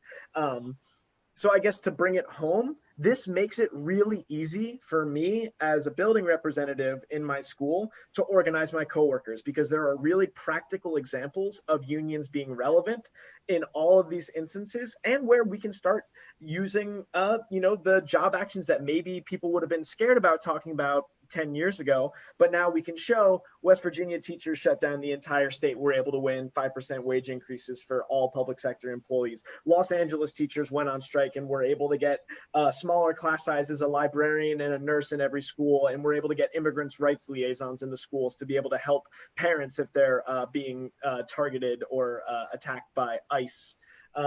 These are all ways that I'm able to talk to my coworkers to help us organize. Now, we haven't had, a citywide strike in New York City, but we have had organization. We're now having more people come to union meetings or to go to political meetings. There's new formations and coalitions inside and outside of our union to talk through what it means to be an educator in New York City and what are the issues that we're facing.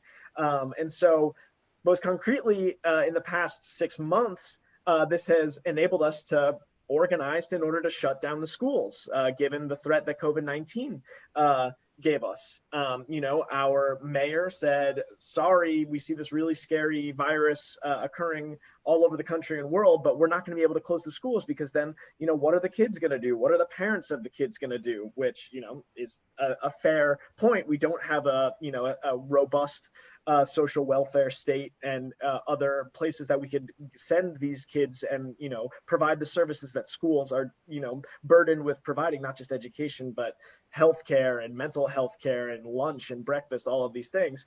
But given that, we still recognize that by keeping the schools open, this was a horrific threat to educators, parents, students, and the whole entire city. And so we took action into our own hands. We were inspired, again, by the list of all these other concrete examples. And we were able to use even some of the organizational infrastructure that we had built during the Bernie Sanders campaign or the Black Lives Matter week of action that we had, all these existing activist teacher networks. And we threatened a wildcat sick out and said that if you expect us to come into school and put all of our lives at risk, we're going to say no, and we're going to stay home, and we're going to call in sick. And the threat of that was enough to get the city to close schools before we had to pull the trigger on that one. And since then, we did virtual teaching, and then we've been on summer break. However, now we're at another crossroads where the city is, in fact, maintaining that we have to go back in person, despite all of these cities and states across the country, which have recognized the insanity that would create. Our mayor, ostensibly good liberal Democrat in a Democratic controlled city, are now saying that the educators have to go back. And we're learning the lesson from a couple months ago, and we're trying to say, how do we protect ourselves? What's the type of organizing that we have to do to make sure that we keep ourselves and our students safe? And so, the next month will really be the answer of that, I think. So, and not to kick our brothers and sisters and listeners and viewers and so on in Kentucky and West Virginia and Oklahoma down, but if you can win labor victories in those states, you can win them. You can win them. I mean, it shows you can win them. If you can win a labor victory in Appalachia, you can win labor victories across the country. And it is important what you mentioned, I believe, as well. We have to remember, again, dipping back into our history, and we're talking about recent history too. We're not talking about 100 years ago or 200 years ago. Those teacher strikes, did they ask for better pay and benefits? Yes, they did. But they were also, and as equally, talked about class sizes, supplies, programs, after-school programs, preschool programs, expansion of universal pre-K, breakfasts, lunch. Those teachers struck for more than just, we want to stuff cash in our pockets, which is a way that it was portrayed all too often in the media at large, not just right-wing hate media, but media at large. You're striking for pay and benefits. Yeah, you're forgetting the rest of it, or intentionally neglecting the rest of it, which was what you all had listed. Again, class sizes, programs, and so on. And books, my God, books. Anthony and I can probably talk all night, and I've been mentioning it to guests going several weeks back about the Allentown School District not being prepared to shut down for COVID because they had students sharing books. Not only did they not have tablets to send them home to do online learning, they were sharing books. Sharing books. Out of date books, too, by the way. Some back to the 80s. But that said, Anthony, how about you on the organizing front? How have you seen it change in your time? Is it easier? Is it harder? Is it less safe? Is it more safe? Are you having a harder time explaining to folks why being a member is good for them and good for the community at large? Tell me about your organizing experience recently, especially, or if it's changed at all. So without a doubt, there's been an assault on workers' rights through the National Labor Relations Board as well. There has been, a lot of rights that have been stripped, or decisions that have been made that have made it hard for people to organize or display their power in the workplace and things like that. But I will also say that simultaneously, and I believe that some of the previous folks who have spoken have also shared that there has also been an increasing amount of militant organizing within workplaces in order to win the things not just necessary for the workers, but also for the communities that those workers live in and participate in. So while there's definitely some concerns with the labor board and the decisions that they made, and do we need better people in the labor board? Absolutely. And will I be voting, in order to make sure that happens? Yes, and consistently. But I also think that some of the biggest changes that have happened, like people were highlighting some of those strikes that happened in states where they didn't have unions and it was illegal to strike. I mean, while the laws are absolutely prohibitive in certain circumstances and do make things harder sometimes to win on an arbitration level and things like that, and we do have to fight back for some of those rights and things like that, I think when it comes down to it, when workers are pushed against the wall and they have the ability to educate each other and discuss what their workplace could look like and what their communities could look like and what it would take to get there. I don't know that there's ever going to be a time where us as humans, as workers, as people who have families and communities that we care about, you can't stop worker organizing. That's not going to happen. But they've done a really good job of slowing it down. So and sometimes you gotta work outside of those bounds, right? And that's what people are doing. That's what workers are doing, and they're finding incredible successes. And do we win every time? Absolutely not. Sometimes is it hard? It's always hard. I mean, organizing workers is hard. The reason it's hard is because there's many reasons, but I also want to take it back, and I'm not trying to keep going in this direction, but it's something that needs to be brought up, is that something that capitalism breeds is individualism. And that we're all this person separate from each other that has be different and has our own thing and has to work Right. hard for our own stuff and find our own place, when in reality that's not human Again, nature. but Reagan actually said we are not a community. We are a nation of rugged individuals, and he did that on purpose. Because he wanted to build that very theme that you just discussed. We are not a community. We are a nation of rugged individuals. Margaret Thatcher did the same thing because he wanted to start to break that apart. One of my other hats that I wear in life is that of political consultant, and it is shocking to me at times still how many candidates I have to remind here. This obviously doesn't go for all of you, but here, that we live in a commonwealth. We didn't choose that name by accident. William Penn didn't grab the name out of nowhere. We are the Commonwealth of Pennsylvania, as opposed to and I do find this is not just a stereotype, I find it often, that Republicans will always talk about the state of Pennsylvania. The state shouldn't do this, and the state shouldn't do this, or the state should do this and should do that and should keep from this and should keep from that. But we live in a commonwealth, and words matter. It might now legally there is practically no difference, no fundamental difference between a commonwealth and a state, but I do think there's an ideological difference. There's a heart difference. We are in this together.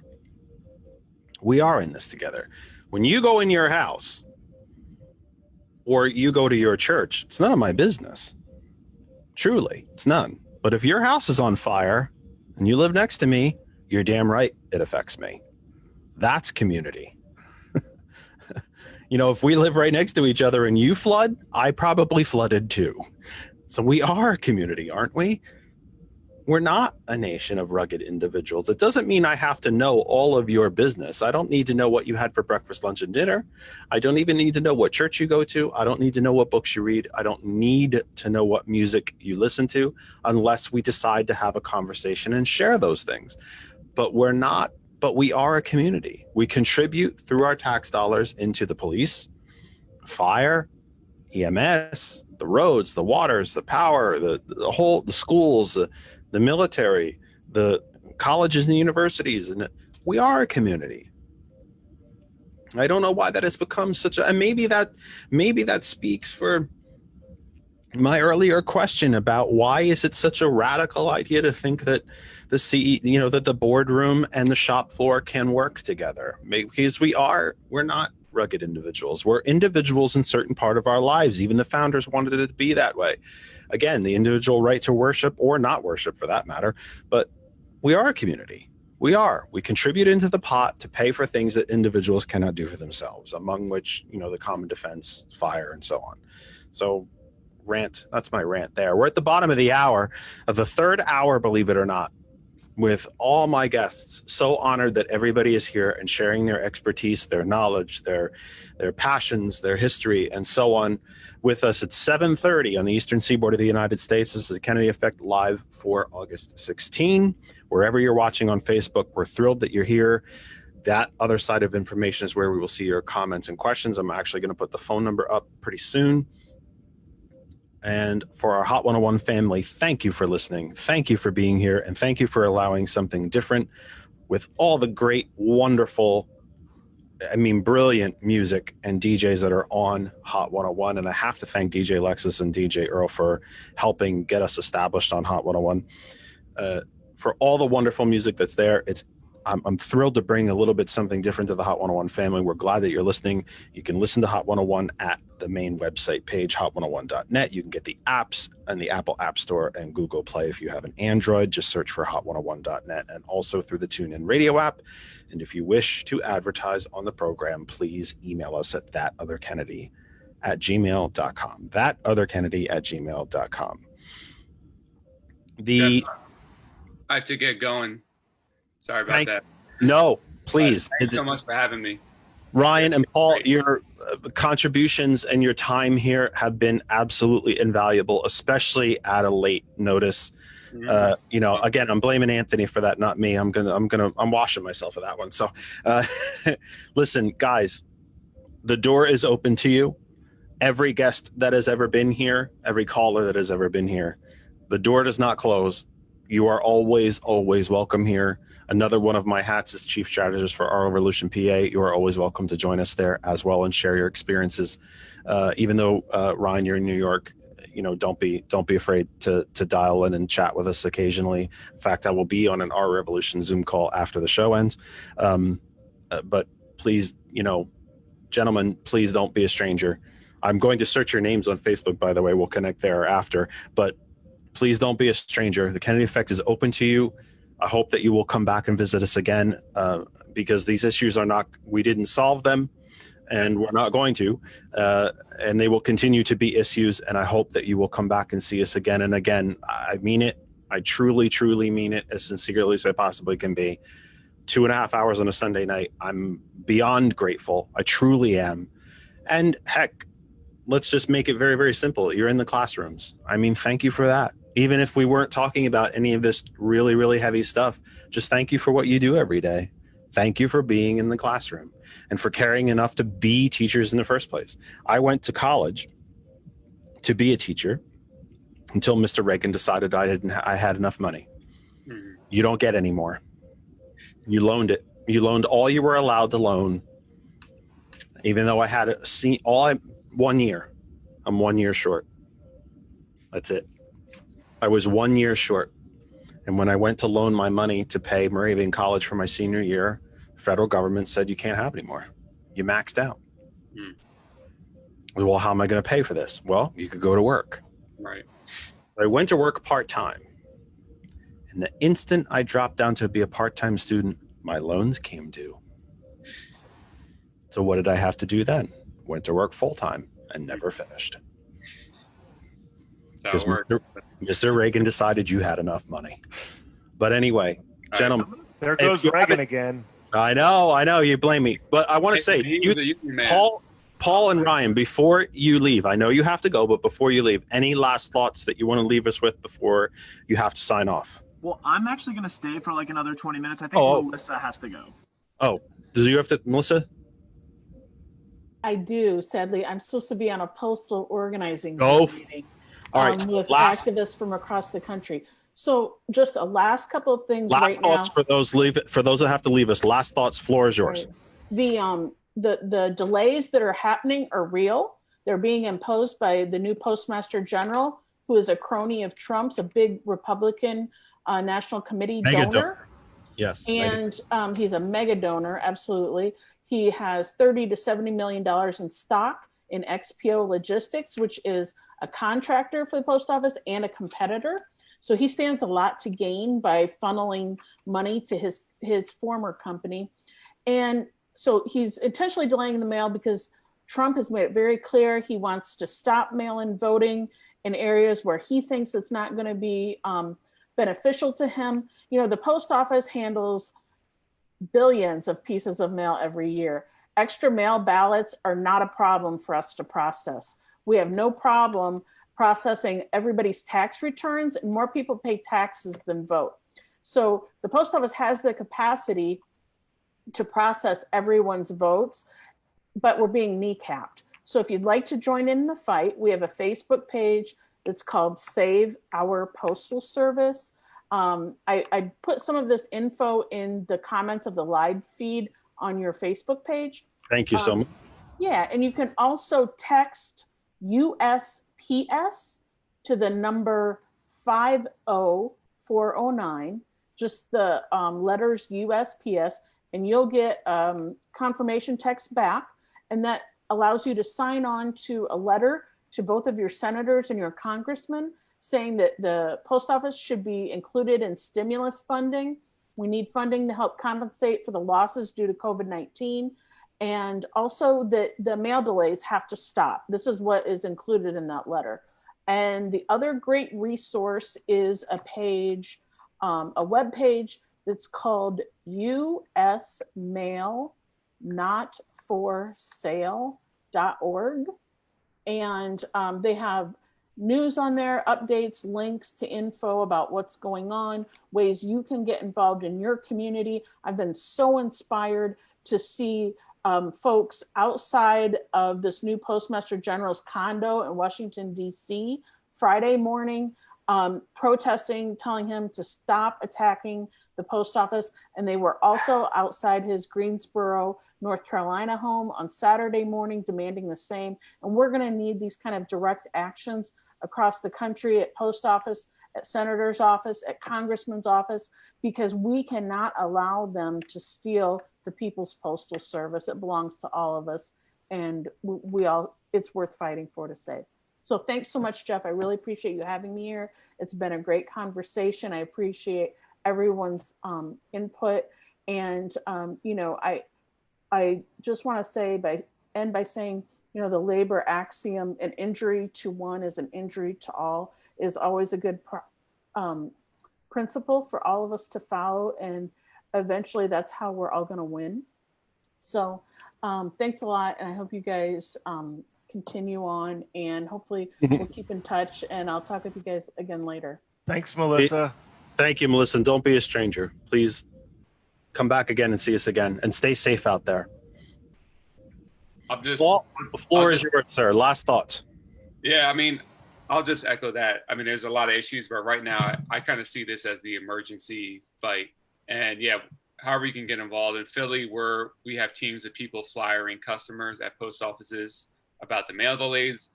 The mail, it's in the news more than ever. I think this is the moment to get public support and to be talking to everyone. So I would just say do whatever you can to support saving the post office for now. But again, thank you so much. I really enjoyed this. I just saw your Facebook friend request. Yeah, I told you I was going to do it. I wanted to do it before I forgot. Right. Listen, thank you. Before we got into another conversation about Ronald Reagan. Right? Yes, exactly. I'm pointing to Anthony Square. But yes, listen, guys, I really do mean it. I honestly, really sincerely mean it. I'm very, very honored that you would take this much time to be with me tonight on our humble program. You know, trying to bring something different here to the Commonwealth and to the Lehigh Valley and to everyone who's listening, and, you know, something fundamentally different to Hot 101, who is primarily music, but they really opened up their minds and hearts and, you know, gave us a chance to bring something different to the audience. And they have been tremendous partners. And I'm really honored that you guys would be here this long. So Paul, I know Melissa had signed off. So Paul, thank you so much for being here. And please, again, you know, our Revolution PA is open to you. I hope you'll come and visit us there as well. And the door here is always open to you. If you have something that you want to share with the audience or share with me, you know, just get a hold of me, and you know, we'll punch you right back up on for everyone to share with. All right. Great. Thanks so much. I'll be in Thank touch. you, Paul. All right. See you, Anthony, Ryan. So we continue on with Anthony and Ryan here until they finally drop dead of exhaustion, or I talk them to death, or I Reagan them to death, one or the other. Or the stomach is going to start eating itself, and I have dinner in 20 minutes or Me 19 too. minutes, but I'm all yours till then. I actually have dinner when too, so I'm gonna have we to did put roll the I did put the phone number up on the screen. If you're watching on Facebook, the phone number is up on the screen. You can call the show right now. And for our Hot 101 family, 267 227-9189, 267-227-9189. Questions, comments for Anthony, Ryan, and or myself. Gentlemen, let me just ask you this. If the minimum wage was tied to worker productivity, it would be roughly $22.50 an hour at the moment. If it were tied to CEO pay, it would be just under $34 an hour. Your thoughts? I mean, what is there to think about that? I mean, it's obviously, you know, that way. Well, I'll tell you what, I bring it up because you have, in 1980, David Koch ran for vice president on a libertarian ticket. Among the planks of the libertarian platform and his platform, which essentially the libertarian platform was his platform, not the reverse. Among the things that he wanted to do was end, not curtail, end the EPA, end the Department of Education, end HHS, end HUD, eliminate child labor laws, eliminate the minimum wage. Essentially, he wanted to codify in the Constitution, by the way, corporate personhood, establish tax rates in the Constitution so that the rich never paid above a certain amount. So that is why I bring it up. You have a faction of the party opposite that literally believes that the government has no business establishing wages. Roosevelt obviously disagreed. But, and I suppose you could argue that it comes down to the classic difference between Democrats and Republicans. Republicans, if it doesn't say it in the Constitution, we can't do it. Democrats, if the Constitution doesn't say we can't do it, then we will. So your thoughts about the minimum wage and how it fits in to unionization And not to mention the fact that unionization, even as low as it is the percentage now, really did help establish wages throughout the nation for everyone, union or not, for decades in this country.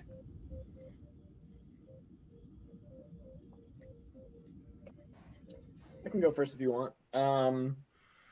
Yeah, I think the fight for 15 and the integration of raising the minimum wage into national politics and the platforms of certain campaigns for president and otherwise is a really important development. As you laid out, I mean, a $15 minimum wage nationally, even at this point, even if it was a radical idea a couple of years ago, is still really not cutting it nearly enough towards, as you said, productivity or CEO pay. Realistically, we could and should be demanding much more. However, as I think we've laid out in different ways throughout this talk, just because we lay out demand doesn't mean that we win it. We have to struggle and fight for it. And so I think what are the reasonable demands that can raise people's expectations but actually be winnable are important. Like, we shouldn't be running out there just screaming we want $100 an hour minimum wage. It's not really in the cards. However, I think running on the fight for 15 nationally is bare minimum a very important part of any progressive or democratic socialist platform. I think tying it to other programs such as a jobs guarantee and tied to a Green New Deal are also going to be important. If we were to only simply do one quick fix of raising the minimum wage nationally, based on the amount of power that companies and corporations and the billionaire class have, I can imagine many instances in which maybe the conservative talking point of they're just going to shut down or fire people might be correct. If you're simply doing one immediate change in the minimum wage without putting certain limitations and restrictions on companies, I can't imagine a situation where that's going to be an easy fix for everything. And so I think if you're wondering why during the COVID crisis it was established that a $600 extra benefit would be given to people, that's $15 an hour at a 40-hour week. Mm-hmm. So this $15 an hour goal, which in my humble opinion is still not enough, and I received the $600. I'm depended on it. It kept me afloat, and now it's gone. That we didn't just pluck 600 out of the air somewhere. It was $15 an hour at 40 hours, 600. The amount of friends I have that have said that they've made more money over the past couple months on unemployment given this crisis is really terrifying if you think about it, because that just goes to show how little they are paid in their day-to-day job, that all of a sudden this crisis and the bailout that they're receiving because the mass unemployment and the public health crisis is somehow giving them more money than they had. Of course, the right and the billionaire class could be like, that's because it's too much. These people don't need or deserve this. It's like, no, these people shows how drastically underpaid they are to start with. Exactly. That's what it is. It shows how drastically underpaid they are to start with. Mm-hmm. When $15 an hour is a raise, it means you're making less. It's maths. It's easy. It's easy. And by the way, if you don't want people, if you want to take that right-wing talking point and turn it on its head, you don't want people to stay home because they're making more on unemployment, then pay them. And they'll go to work. I happen to believe, and I think it's been borne out very, very well, the American people do have an innate work ethic. They will go to work. They prefer to go to work. There's always somebody who's going to game the system. Billionaires, wink, wink. There's always somebody who's going to game the system. But Americans, by and large, and not even by and large, overwhelmingly, have a work ethic. They would rather leave the house in the morning, or second shift or third shift, and earn the 600 than have it be handed to them. But yeah, if I'm making $7.25 and somebody hands me $15 an hour to sit home, hell, I'd be happy about it too. What do you expect people to do? Pay them in the first place. Yeah, it's, you know, it's obvious that there's a need for a minimum wage, right? And it's obvious that the minimum wage is absolutely in the basement too low.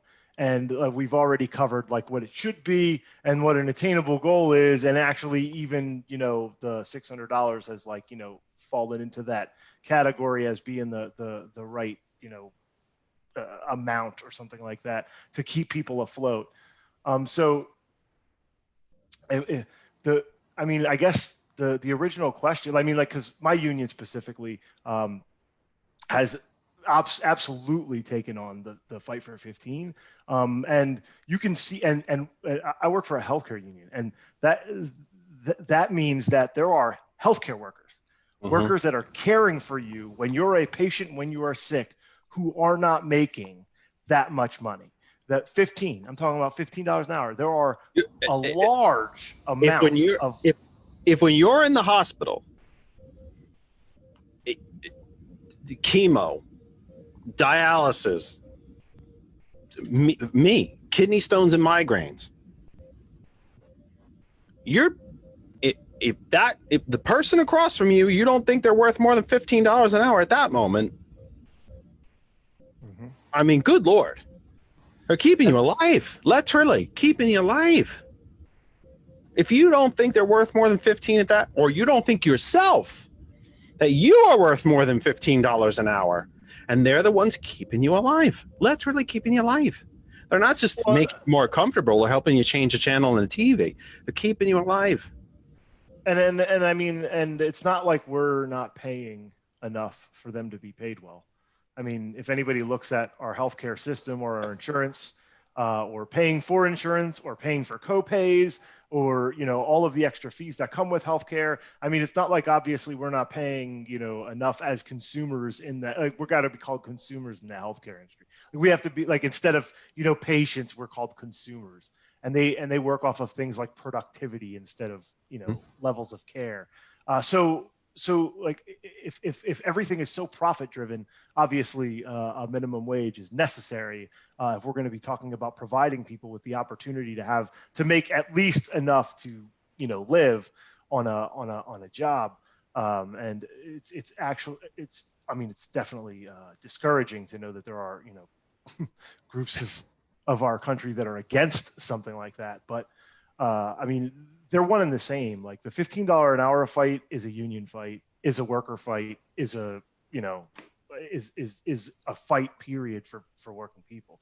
I mean, whether it happens inside of a union or outside of it, it's necessary. And while I think we may be closer to attaining something like a $15 minimum wage than we were before, we're still not there, right? The fact is that it's still $7.25. And there are numerous states, the majority of states in the country, are not providing anything near that and don't have any plans to. So again, the Commonwealth has a minimum wage less than West Virginia. Isn't that something? Right? It just says everything. Sorry, I know it sounds like I'm kicking our friends in West Virginia, but let's just, you know, be honest. And by the way, if you guys have never, one of the very few movies that my dad ever made me watch was Mate One. Did you ever see Mate One? Ryan did. Great movie. You seen it? It's a brilliant movie. I strongly encourage everyone who is listening, watching, if you watch this on a recording, rent, search, YouTube, whatever. I don't care how you have to get this movie. Find the movie Mate One about the miners striking in West Virginia in 18. No, it wasn't 18. It was 19 something. Ah, goodness. There goes my brain. 1920? Is that too late? I think it was too late for that. I want to say it was closer to it was either the first decade of the 1900s or possibly even the late 1800s, but I don't think so, because they had swore they had trucks and stuff then. So it couldn't have been as late as the 20s, really? Was it the latest in the 20s? I'm going to end up Googling it now, damn it. But I'm not the biggest history buff, so I don't really. Regardless, the point of it is that it's a union organizer comes to a West Virginia mining town where the coal company operates, runs, owns everything. They own the house, they own the general store, they own the school, they own the clothing shop, they own literally everything. So that once they paid the workers, the company took it all back. Because if you wanted to buy groceries, you went to the company grocery store. You sent your kid to the company school, and the company general store, the company shoe store, and the company ran everything. Even if you wanted to buy firewood, you got it from the company. And they ended up basically, they just took back everything that they paid the workers anyway. And this union, or Chris Cooper, I believe it is, plays the union organizer, and he comes to town and says to the folks, you deserve better than this. You know you can unionize. You all go out on strike and stop coal production, and that's how you bargain. Literally teaches them how to bargain. And then it shows the company hiring the Pinkertons to come in, and they start killing workers. Yeah. And of course, the company uses the age-old strategy of divide and conquer. Yes. So it brings in black workers who, and then they, spark racism with the white workers, saying that they're willing to work for less. They bring in Italian immigrant workers who are also, spark the ethnic nativist tension with that. And it would be so easy for all these groups to just go into their only care about themselves, but they see that there's a collective interest across their groupings to fight together with one another. And there's the scene where they're playing the song. It's like the same melody together with, the blues guitar with the black workers, and then like a mandolin with the Italian workers. It's great. And we didn't even get to talk about it. It popped into my head a couple different times during our conversation. We didn't even get to talk about how unions became some of the first areas of integration and racial equality in American society. I mean, we didn't even get to touch on that. But a huge proponent of anti-racism. Yeah. It's 7:55, guys. I know you want to go have dinner, because guess what? So do I. I actually feel well enough to have dinner. It's been one heck of a health day over here. But I want to just throw the floor open to the two of you again. I'm going to end up chatting with the audience a little bit after you sign off, and then I'll probably, wrap up around 8:15-ish or whatever, and actually maybe consume some solid food. Wouldn't that be radical? But guys, I just want to throw the floor open for anything that we may not have covered that you wanted to say, that you wanted to cover, really wanted to make sure that we got out there. Elaborate on anything that we may have covered. Any last thoughts, anything that you want to throw out before I profusely thank you all over again and let you finally go get some sustenance. Just floor is open, whoever wants to jump up. You can go, Ryan, if you. Sure. Yeah, go ahead. Cool. Thanks. Yeah, Anthony drug you into this mess, so you go first. I appreciate it. I guess I'll say there's two main things that I would love to reach out to the audience about. The first being getting involved in a union, finding a way of doing that, and if you're a part of a union, getting more involved. And then the second part is, of course, political. And I would really make the case for becoming a democratic socialist and joining our organization, DSA. So in the first part, if you are in a union, maybe your union is not that organized. Maybe it's run by only a couple people and it doesn't engage members or stewards as much. I would really strongly recommend the resource of Labor Notes, which you can find at labornotes.org.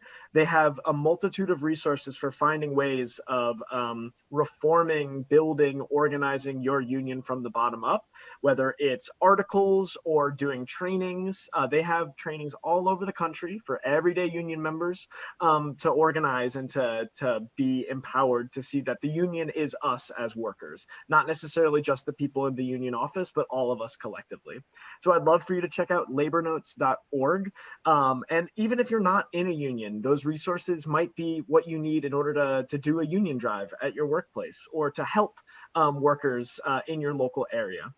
And secondly, if you're like me and you were really inspired by Bernie Sanders, by his political message and by the political revolution of millions of Americans getting out of the house, going to rallies, knocking on doors, making phone calls, hanging up signs, or even just voting for Bernie, or even if you didn't vote for Bernie, but you liked the idea of Medicare for all and college for all and a Green New Deal, And unfortunately, there's so many of these Democratic voters who agreed with the platform, but bought the message that the party establishment which was saying, which is that we can't win this. Sorry, Bernie's really not going to be able to win. And so for the countless voters who even agreed with the platform but decided to go with the quote unquote safe bet of Joe Biden, I would highly recommend that you don't see now as a time to just run away. Whether it's right now or after November, where, God willing, Trump will no longer be our president. But that is not the time for us to just sit back and to say, okay, our job here is done. We need to organize. And I would say that the Democratic Socialists of America, DSA, is one of the best ways that we can build this political revolution and continue the spirit of the Bernie Sanders campaign.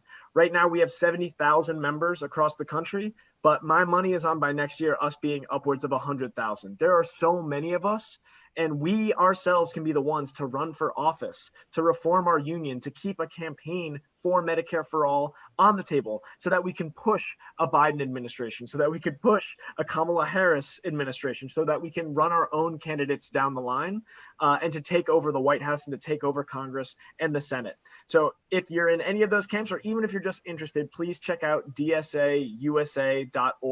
And I would ask you to join us and to become a comrade with us. So thank you so much, Jeff, for having me. I'll wait until Anthony's done before I log off. Anthony, the floor is yours, sir. Same idea. Anything that we didn't get to cover that you really wanted to mention, elaborate on anything that we did get to, final thoughts, whatever, floor is yours. First, I want to thank you for inviting me on, Jeff. I know that we've been, in some of the more similar circles over the past few months, and you lived to tell about it. I did live to tell about it. No, and I'm grateful for the opportunity to come on and obviously talk about the importance of labor and social justice and Democratic Socialists of America and the like. But also, I want to thank all of my comrades who joined us. Ryan, Paul, Melissa, because while I would have loved to come on and have a long conversation, there was some really, really important things that all of these folks had to say, and fights that are really important across the country that need to be heard and need to be paid attention to. Specifically USPS, the teachers' fight on reopening, and obviously, healthcare. But I also just want to maybe double back on something real quick before I move on. And that's we talked about, unions and their role in anti-racism and multiracial, diverse, cross-culture organizing. And it's really encouraging to see the same, kind of thing happening today. Specifically, an example is the Black Lives Matter movement, where, we've had, including my union, put Black Lives Matter on our platform, making anti-racism a part of our work and a part of every discussion that we have with our coworkers and with members and things like that. To see not only unions as this economic vehicle and this but also a vehicle for social justice. So I also want to encourage everybody to not only join a union,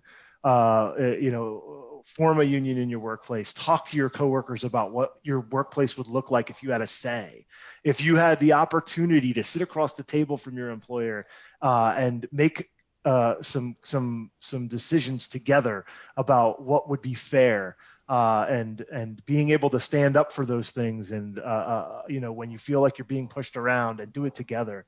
I would encourage, obviously that. And then I want to echo also with Ryan, that's also where I was going to go with DSA. Please, if you're feeling a little disconcerted with, or a lot, concerned with where we're at today, period, with, maybe the way you haven't felt represented, or period, just, you believe in some of the stuff that we believe in. We believe in, fighting for, we have a national program for Medicare for all, to fight for Medicare for all, regardless, of whether it's Bernie fighting for it or somebody else. We have a national program for a Green New Deal. We're right now nationally doing many different things like a Save the Post Office campaign and Labor for Black Lives and all kinds of awesome work that not only nationally is DSA doing, but DSA is based in chapters locally, right? And if you're in the Lehigh Valley, please on Facebook look up DSA of Lehigh Valley. Also on Twitter, check out when our meetings are. We actually have a meeting tomorrow. It's our general meeting. So you can definitely go on our page and look up how to join any of our meetings. Come check us out. If you're just curious, you're also able to do that. Or if you're sure that democratic socialism and DSA is exactly where the work is being done that you're encouraged about, which I think if you believe in most of the stuff we talked about tonight, that's where it's at. So I would also encourage you to join, our organization, period. Become a dues paying member at dsausa.org. And then research like what areas that you're passionate about. And there are, whatever chapter you're near or, whatever national program you're interested in, there's a way to get involved. And it's all about building the power from the workers, from the ground up and having a voice in our economy, in our country, and in our workplaces. And then I'm just going to pretty much end with, my life has changed because of the labor movement. My life has changed because of things like that. But my life continues to change because of the work that we all have been doing together. And that's why, like, when I was invited on here, I didn't just come by myself. I brought, a group of comrades who Not also making you a booking agent, man. You were no. you did that quicker and easier than I do when I host. I got lucky. I'll be honest. I mean, you never call people the day before and say, "Hey, want to spend a couple hours on a podcast tomorrow?" or an internet radio show. Like, it's not usually like, "Hey, yeah, absolutely. What are we talking about?" But these folks did, and they know, because they know how important it is. I'm going to make that assumption, is that they know how important it is to get this message to as many people as possible, to have this discussion with as many people as possible, and honestly, debating about things like socialism and unions and minimum wage and all of these things that a lot of us care so deeply about. Debating about the circumstances of those things is where the discussion to what we can do about them, that's where that occurs. That's where that comes from. That's why we openly encourage those kinds of like political debates in our local DSA chapters and nationally on the DSA stage, is because we know that that's where that stuff originates from, and it's important to have these conversations. So like I said, thanks for inviting us on. Thanks for caring enough about the labor movement and labor to want to discuss those kinds of things when it's not always the sexiest thing to talk about. And then also having a group of democratic socialists on here with the most engaging and thoughtful conversation. We're all appreciative. I would just leave you with this, and this, so I'm not really, telling you anything that you don't already know.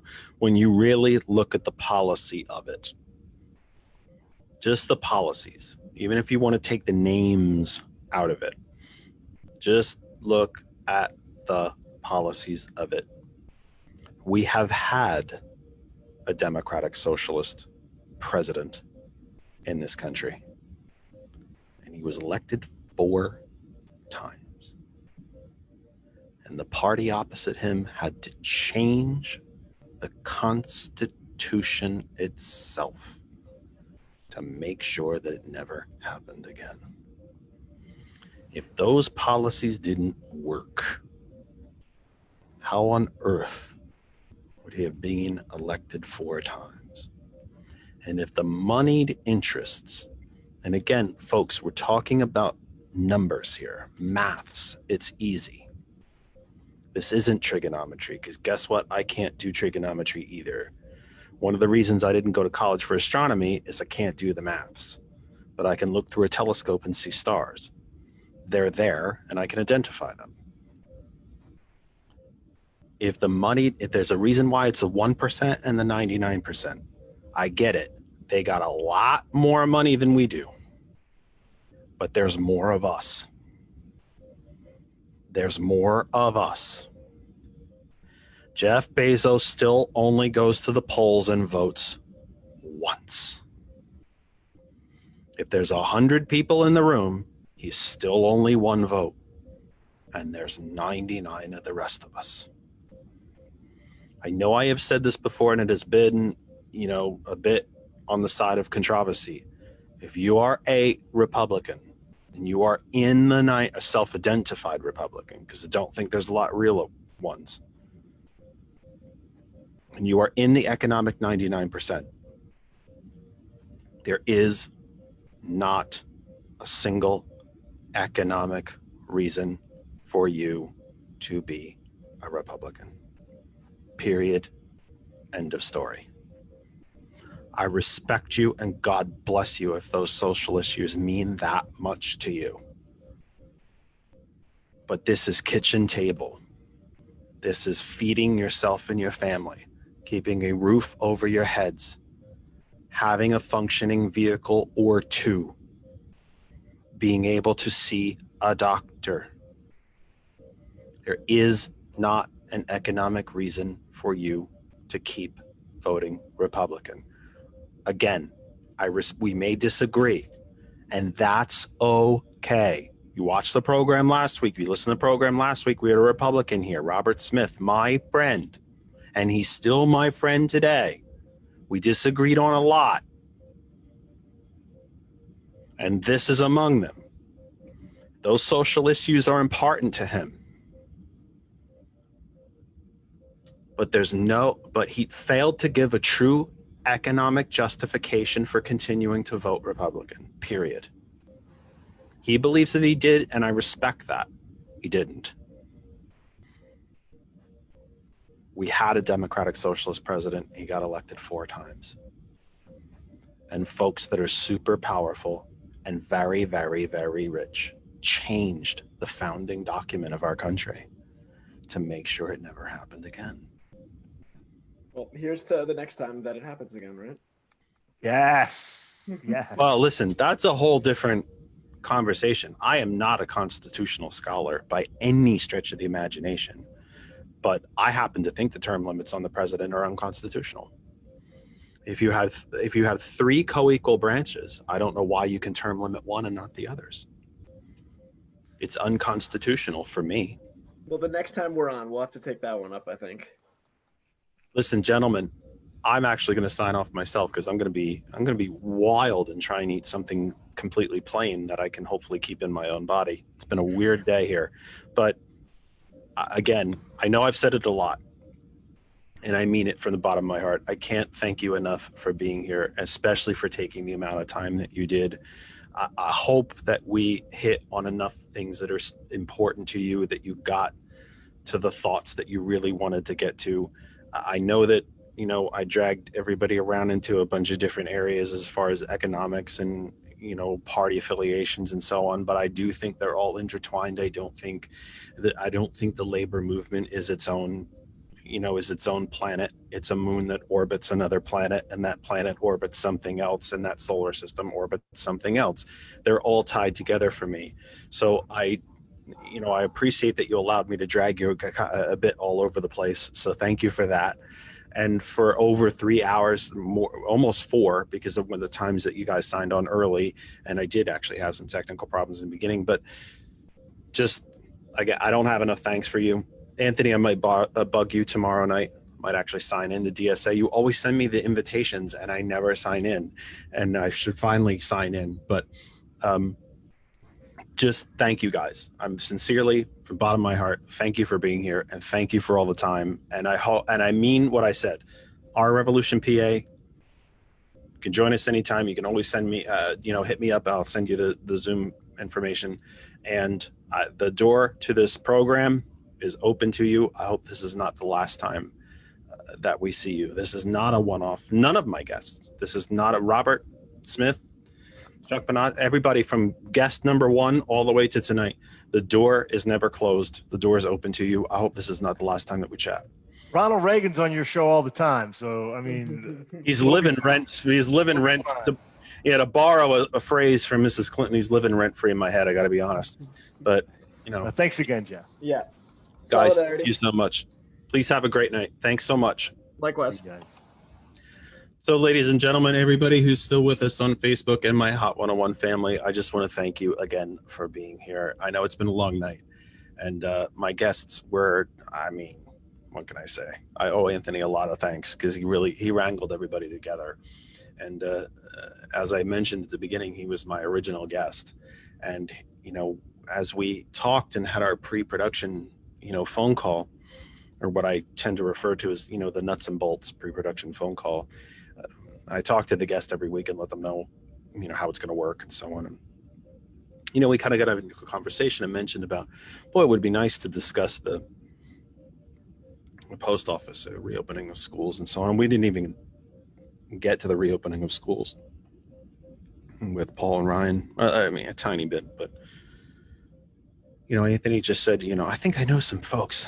Let me make a couple calls, and he did, and boy, it was just tremendous. I mean, it was just tremendous. I get such joy out of doing this program. I mean, it's been a dream of mine. I've told you all from the very beginning, and this is something that I did in high school.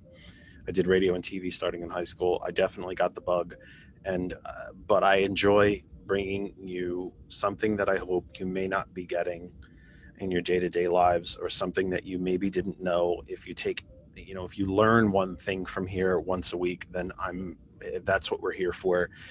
Even if you don't disagree with, or even if you disagree with literally everything we said, that's okay too, because at least we're thinking about it and we're talking to each other, and that's super important. And I didn't agree with everything they said tonight. We talked about the difference between working outside the party and inside the party, and we don't agree on those things necessarily, but that's okay. It's okay. We're adults. We're still friends. We'll keep in contact and we'll talk. It's going to be fine. But anyway, that is pretty much the program for this week. I just want to say thank you to every single person who watched on Facebook, wherever you watched. Thank you, thank you, thank you, thank you. If you're watching on a recording, remember that we are live Sundays from 5 p.m. Eastern time in the United States, but you are welcome to continue to watch on the recording. To all of the Facebook groups and pages and so on who allow me to share the program there, thank you very much. Individuals who want to share the program on their own personal feeds and timelines, you are welcome to do so. To the family at Hot 101, DJ Lex, DJ Earl, and of course my Blue Collective partner, producer, part-time psychiatrist, and God sent friend April Riddick. Thank you all for making the Hot 101. Well, April made all of this possible, with DJ Lex and DJ Earl making me part of the Hot 101 family. I am honored every single week to be here with you. Just again, some reminders: if you do not know how to listen to Hot 101, you can go to the main website page, hot101.net. You can get the hot101.net apps at the Apple App Store or the Google Play Store if you have an Android. You can also find and search for hot101.net on TuneIn Radio. And of course, if you want to advertise on the program, please email us, thatotherkennedy, all one word, no spaces, no capitals, thatotherkennedy@gmail.com.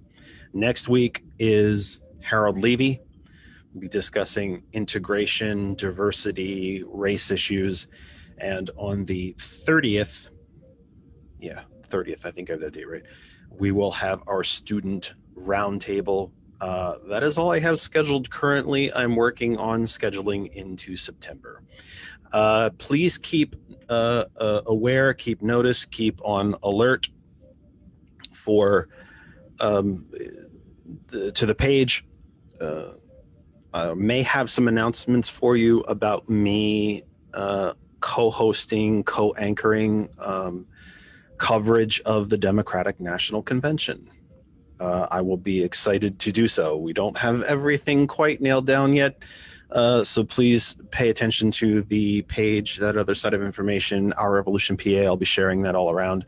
But I believe I'm going to be co-anchoring, co-hosting providing some commentary, hosting abilities such as they are to for the Democratic National Convention, which is, if you are not aware, begins tomorrow from, I believe, 7 p.m. Eastern Time and runs through Thursday and is 100%, I want to say, I believe I'm correct, virtual, which means it is entirely online. So with that said, I will say goodnight to you for now. This was the Kennedy Effect for 16 August. Thank you all for being here. And my last thought is what has become a normal and regular one is please take care of yourselves. Take care of each other. Be good to one another. Be nice to one another. Talk to one another. Don't yell. Don't shout. Talk to one another. And I will see you and listen to you, and hopefully you will call me next week, if not sooner. Again, pay attention to the page. If I'm hosting the DNC the way I think I'm going to be, I will let you know through Facebook, but pay attention. Thanks so much. I really, really appreciate it. And again, a massive, massive thanks to all my guests. We'll be looking for you tomorrow night, throughout the week for the DNC, and next week on the Kennedy Effect. Please take care of each other. Good night for now.